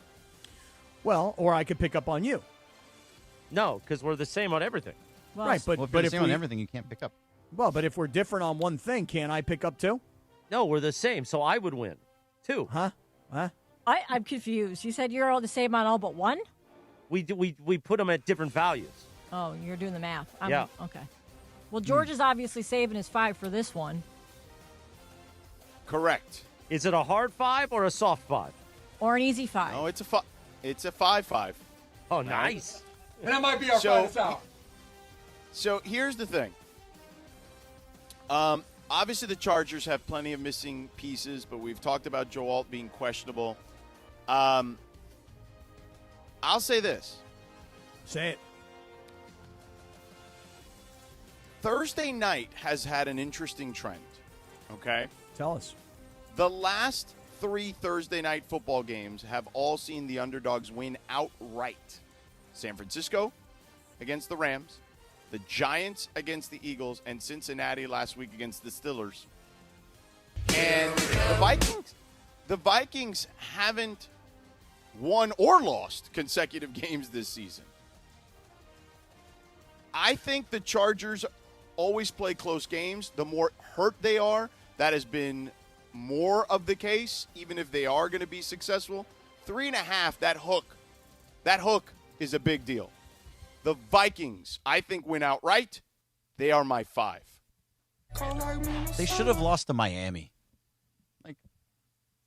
I love him. I love Sedano. This is a weird thing for me, though, because you see now, in an effort to win this thing, if George is right and the Vikings win, that's a 5. That's a huge advantage to George. I only have the Vikings at a 1. I can't find myself ever rooting for the Chargers, although last week George was like perfect for me because Justin Herbert is my starting quarterback on my fantasy team. Herbert. And last week was exactly what I wanted from them. Lose the game and let Herbert go crazy in the second half and pass for 420 yards with 3 touchdowns. So that worked out perfectly for me last week. Now I in some ways, I'm going to want the Chargers to be victorious just so that you don't get the 5, and I'll just give up the 1. I'm fine with that. That's why I made it my 1. Okay, interesting. I put you in this in a conundrum. Very big conundrum. He surrounded you. Yeah, he did because he knows lose, I if they can't win, you're in trouble. Right. If the Chargers lose, I just got smoked. If the Chargers win, I'm in a good spot. Well, but the Chargers have to win by 4. Right. Okay, so I would love for the Vikings to not – well, first of all, I want the Vikings to win. I mean, I love seeing teams come to SoFi and beat the Chargers. That's like one of my favorite pleasures of life. Last week when the Colts beat them down, the satisfaction I received. But you picking the Vikings as a 5 and me picking the Vikings as a 1, I don't want you to get those 5 points. He just cornered you, Cappy, like the scene in American Me. He's got you in the prison cell. About to shank you. He is, but of course, American Me is another film that I've not seen. How have you seen Sand in the Liver? Sand in the Liver? Wait a second, what? You're just the best. You're the best ever. I Sand swear. and Deliver. The great Edward James almost won. Or I believe he was nominated with and Morgan won the Freeman, I believe. Academy Award. Yes. Sand in the Liver. Somebody put sand in the liver? That'd be I don't want to eat liver in the uncomfortable. first place. I definitely don't want to eat it with sand. Hey, all liver's over very it. good for you. Yeah, but I don't want to eat sand in the liver. On that note, let's take a 90-second timeout. It is the YouTube hour on the ESPN LA app and on YouTube at ESPN Los Angeles. When we come back, we will have more Cappy moments, plus the dealer's choice for today. It's a Thursday, a Torta Thursday. Let's hit this. It's a Torta Thursday with Sedano and Kap. We're back in 90 seconds from right now on ESPN LA. The Lake Show lives here. Tomorrow night, the Lake Show is back on the floor and looking to bounce back after dropping the season opener. The Warriors come into crypto on opening night and beat the Lakers by 10. Lakers host the T-Wolves in Game 2. Coverage begins tomorrow at 5:30 p.m. I thought I told you time and time again that we won't stop. Your Lakers, your season, your home. 710 ESPN and the ESPN LA app. Hey guys, Cappy here. When disaster strikes, you need an ally who truly understands your needs. Avner Gatt is here to help you navigate the complexities of insurance claims. Are you feeling abandoned because your home is unlivable and your insurance company isn't cooperating? Or perhaps you're being pressured to use a contractor with poor reviews. You've been loyal to your insurance company for over 20 years, yet now they treat you like an outsider. Avner Gatt knows how to turn the tables. We protect homeowners from the games and fine print that insurance companies are known for, and we cover all of Southern California, ensuring your voice is heard and your home is restored. Visit AvnerGatt.com or call 818-917-5256. Avner and his family personally take your calls with 5-star ratings from Yelp, Google, and the Better Business Bureau. Don't let your insurance company dictate your future. Avner Gatt is here to help. Visit AvnerGatt.com or call 818-917-5256. Avner Gatt, your claim, our game. Hi, it's Troy Santiago, the Spanish voice of your Los Angeles Rams. And it's a Torta Thursday, right here on the Sedano and Kap Morning Show on ESPN LA. Thank you, Troy. So much better than Pepe. 9:40, good morning. So much better than Pepe, that's what you just said? Yeah, the Sedano and Kap Morning Show. I thought we were going to hear from Pepe today. Tomorrow. For a High Enough Friday. So only High Enough Friday, not Torta Thursday? Well, Torta Thursday is Troy's thing. Oh. Okay. And he's better than Pepe. On this day in 2016, the Chainsmokers featuring Halsey, Closer. Well, I really did it there, actually. Meanwhile, let me tell you this. This Veterans Day, ESPN LA and National University want you to nominate a hero for the Stories of Service sweepstakes. Share a photo of your veteran on Instagram and tell us how they make an impact in your community. Tag at ESPN Los Angeles and use the hashtag Stories of Service for your Veterans Day chance to win VIP Crypto.com arena tickets and share their story live with Mason and Ireland. Thanks to veteran-founded National University. Choose from 150-plus programs, earn credit for prior experience, and explore tuition discounts at nu.edu. So you guys are seeing that Beto Duran is texting us all in a group chat. When Beto and I went on a taco tour in East L.A. on Tuesday, we ran by Garfield High School. And I guess, is that the movie, Stand and Deliver? Yeah. Not Sand and Deliver? Correct. Yeah, and there I was out in front of Garfield High, just looking dope, just looking like a boss. You know what I'm saying? Look at that pose right there. Everybody's watching it on YouTube. Dope. Yeah, why are your arms so far away from your body? Well, because I was carrying luggage is what was going on here. Oh, maybe I wasn't. Okay, now that they've moved the lower third what is graphic. going on in this photo? I don't know. It's like an action photo of some sort. You know Yeah, what I but mean? you I look- wasn't really posing. It was like an action photo. You might, I'm just going to, as a fellow who's more cherubic, Yeah. you got to size up, I think. Size up? Yeah. Looks a little snug. Now, maybe you're bloated because of the tacos and the sodium, Yeah. but I think you got to size up. Now, when you say size up, what do you mean? One more size on that quarter zip. Oh, really? It's a little snug. Don't you Yeah. feel snug in that picture? Not really. I mean, listen, I'll grant you it's not a great picture. Again, I think it was an action shot, and I think that Beto was just taking pictures as I was walking around. You know, it's like having your own personal social media manager following you around all day.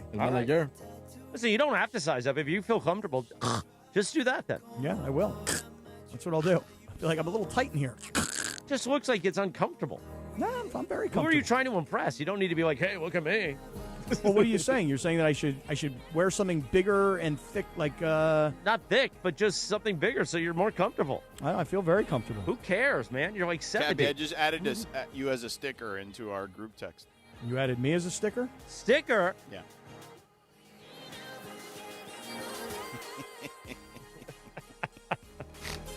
It literally just isolates your part of the picture and not the background. I don't have it yet. Oh, no, it's there. It's good, too. Oh, I don't really? know how Sedano did that, but that's amazing. What, we got a problem? We got a problem? That's what the look says. We got it. We got a problem? Something like a boss. And I'm like all bowed up. Like a boss. Guys, I'm going to tell you something right now. Go ahead. I don't think Harry Potter's that good of a movie. I keep falling asleep during this thing, man. I told you guys I got this Halloween party. I got this Halloween party on Halloween night, and it's a Harry Potter themed party. And I told my friends, I go, I don't think this is a good idea. And they said, why is it not a good idea? And I said, it's not a good idea because people don't want to be themed on Halloween. They want to show up in whatever kind of costume they want. And now people feel like they got to know the movies and they got to know the characters and they got to get a costume specific this is to bad that. for you because you don't watch movies. Yeah, I don't know Harry Potter. So over it started on, I think it was Saturday night of last week. I watched the first hour and change of Harry Potter. Then last night I tried to watch the remaining. It's like a 3-hour movie. So I was going to watch the remaining part of it. I got done watching you and Wemby and everything else, and then I started picking it up, and I fell asleep again. And I've probably got another 40 minutes to go to get through the very first Harry Potter. What's the name? There's a title to it. It's not just Harry Potter. It's Harry Potter and some kind of stone or something that he's looking for. You know? Sorcerer's Stone. Infinity Stone? No, Sorcerer's Stone. Sorcerer's Stone. Yeah. That's it. Or the Prisoner of Azkaban or whatever. What? What do people love so much about? And I'm not like trying to down on it because maybe I'll get back to it. Maybe I'll even jump into the whole series.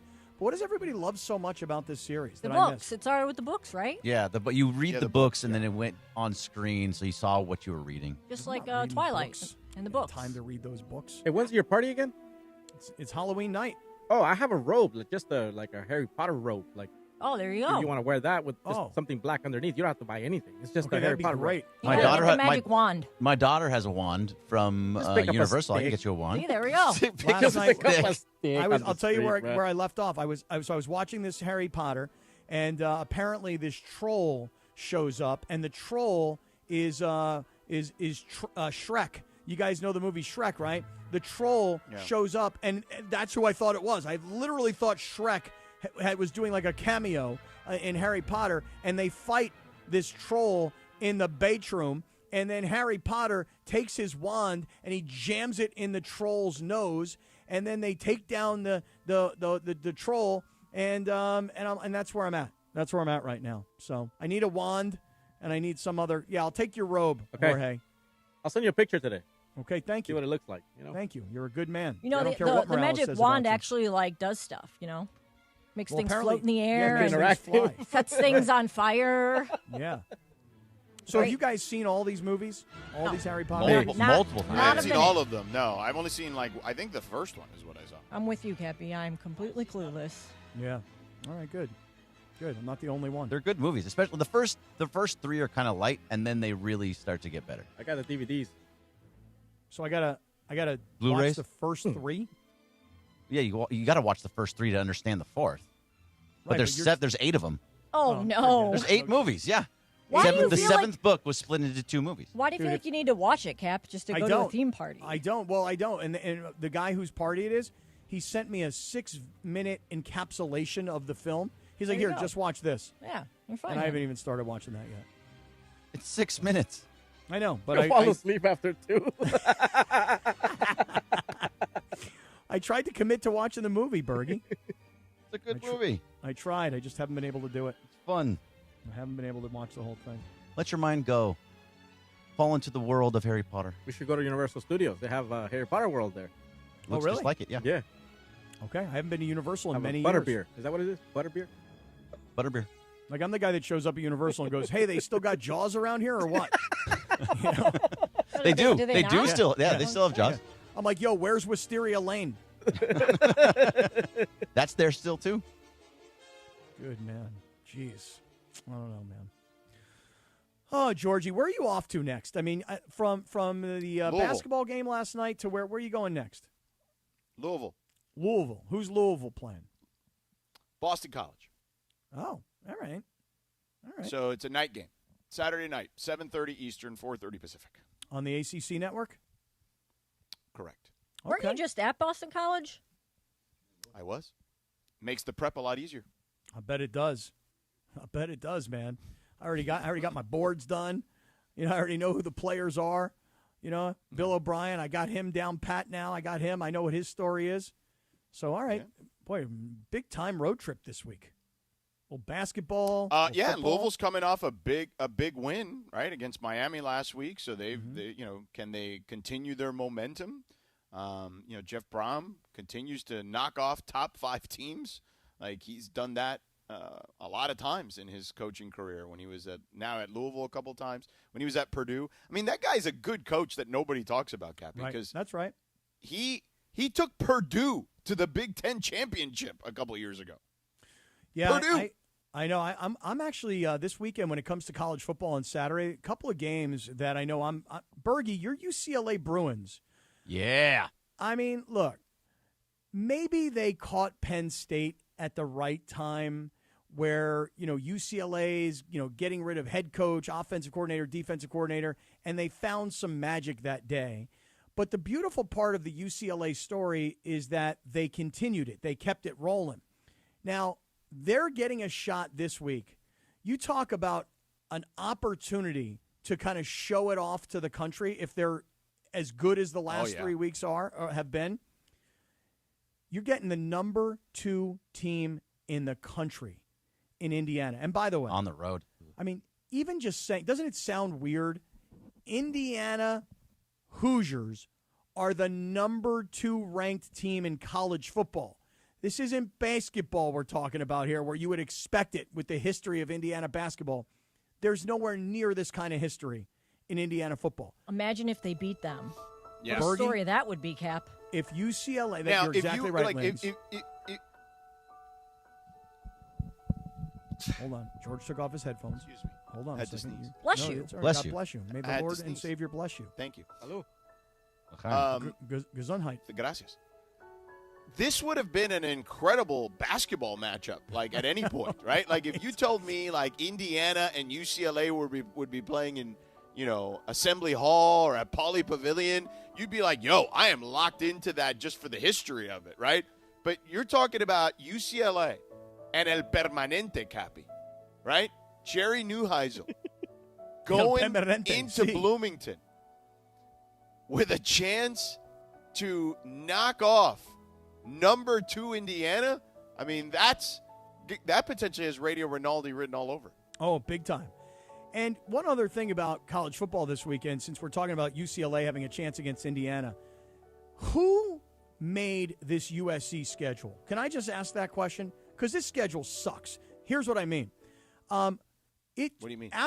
After the Illinois game, you had 2 weeks to prepare for the Michigan game. After the Michigan game, you got back on track and you went to Notre Dame. We all know what happened at Notre Dame last week. But now, no game this week, and you're playing at Nebraska. Like, the breakup of like bye weeks in this USC schedule, I don't get it. Like, I just don't understand who was thinking about this. The schedule makers, it's a lot tougher now, Cappy, because all these conferences are so big that you have to figure out buys for like 17, 18 teams now within the conference. So what's happened to a lot of these teams is you'll have these weird buy situations where you got like 2 buys in a span of 3 or 4 weeks, and it's really weird. Because the other part of it is they want to make sure that the buys happen kind of in the middle-ish of the season, because they want, for TV purposes, the conferences want the good teams playing and not having these buys later in the year.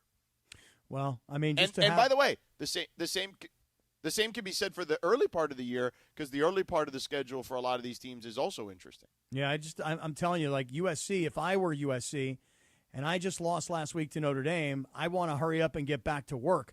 Now, after the Illinois game and having the extra week preparation for the Michigan game, that seemed beneficial.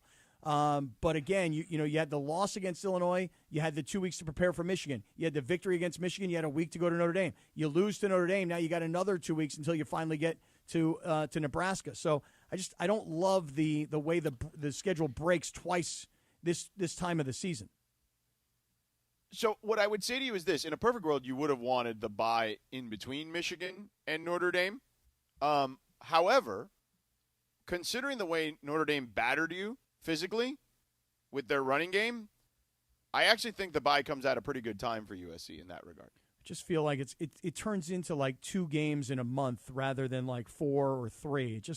I don't know, man. I don't love the USC schedule. And I'd like to see these guys get right back out to work. George, my other game this weekend, college football, that I know I'm interested in, nobody else will be, so everybody just humor me for a second.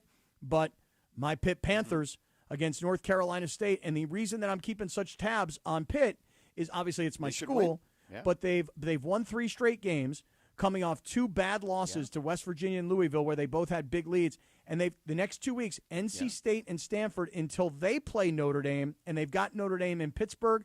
And if they are able to win these next 2 games, that sets up for a very, very big game against Notre Dame. Very big. Yeah, I would agree, Cappy. I think it could be Pitt's season looking up these days, trending in the right direction, as they say. Well, it's an amazing story of having Mason Heinzel. Yep, 18-year-old freshman quarterback that nobody really recruited. And they wanted to start this kid, but they didn't have the guts to do it because the other kid in front of him was like making like $1.6 million in NIL money. Right. And so they had the financial commitment to one kid. And he had gone 7-0 prior, right? And he had gone 7-0 prior to the injury last year. Right. So I mean, they felt as an incumbent they wanted to go with him. Yeah. Yep. So I'm looking forward to a little college football Saturday action. Are you going to be allowed to watch and partake? Excellent. Well, here's what I'm going to do, Chris, because it's a good question. It's a good question. I am expecting, you ready for this? I am expecting to be on the golf course, a real rarity and a real treat, at Pelican Hill. Fly, Pelican, fly. So I am expecting to be on the golf course. By the way, how much is the Pelican Hill round costing you? That's because I know a little bit of the background on this story. You should rephrase the question. Go ahead. Who's paying for it? How much is it costing someone else? All great questions. All excellent questions. By the way, another side note real quick. I was in the car yesterday with Cappy, and it was a 2-hour drive. And one of his horse partners called horse. And I mean, Sedano, you would be amazed at what goes on in these calls. Talking about paddock passes. We need 30 for this. Who's this guy who's in on this? Cappy, you brought him in. Cappy doesn't remember the name of the guy. He's like, oh, no, that's true. Dave the Buster brought that guy in. I'm just like, oh, my head's pounding. Yeah, so, George, what happened is my horse racing partner, Craig Dado, called me yesterday, and Chris is riding shotgun. And I'm like, hey, I got to take this call. He goes, go ahead. So I take the call. It's on speakerphone in my Subaru Forester, And I take the call. Actually, you know what? This is a good time to break in, Chris. Well, then let me just do the read here. Go ahead. Time for the Dealer's Choice Real Deal, brought to you by Sellers Advantage and our friend CEO, Damon Wines. Want to sell your house before you call an agent? Call Sellers Advantage. They'll buy it as is with a competitive cash offer. No repairs needed. They make selling easy. Call 888-390-AS-IS for a no-obligation offer or visit sellersadvantage.com. DRE 0196-1658. Cap. So, George, the setup is my horse racing partner, Craig Dado, calls me yesterday. I got to take the call. Chris is riding shotgun. I put it up on speakerphone. And we're talking about how next Friday, George, October 31st, Halloween, the Breeders' Cup returns to Del Mar.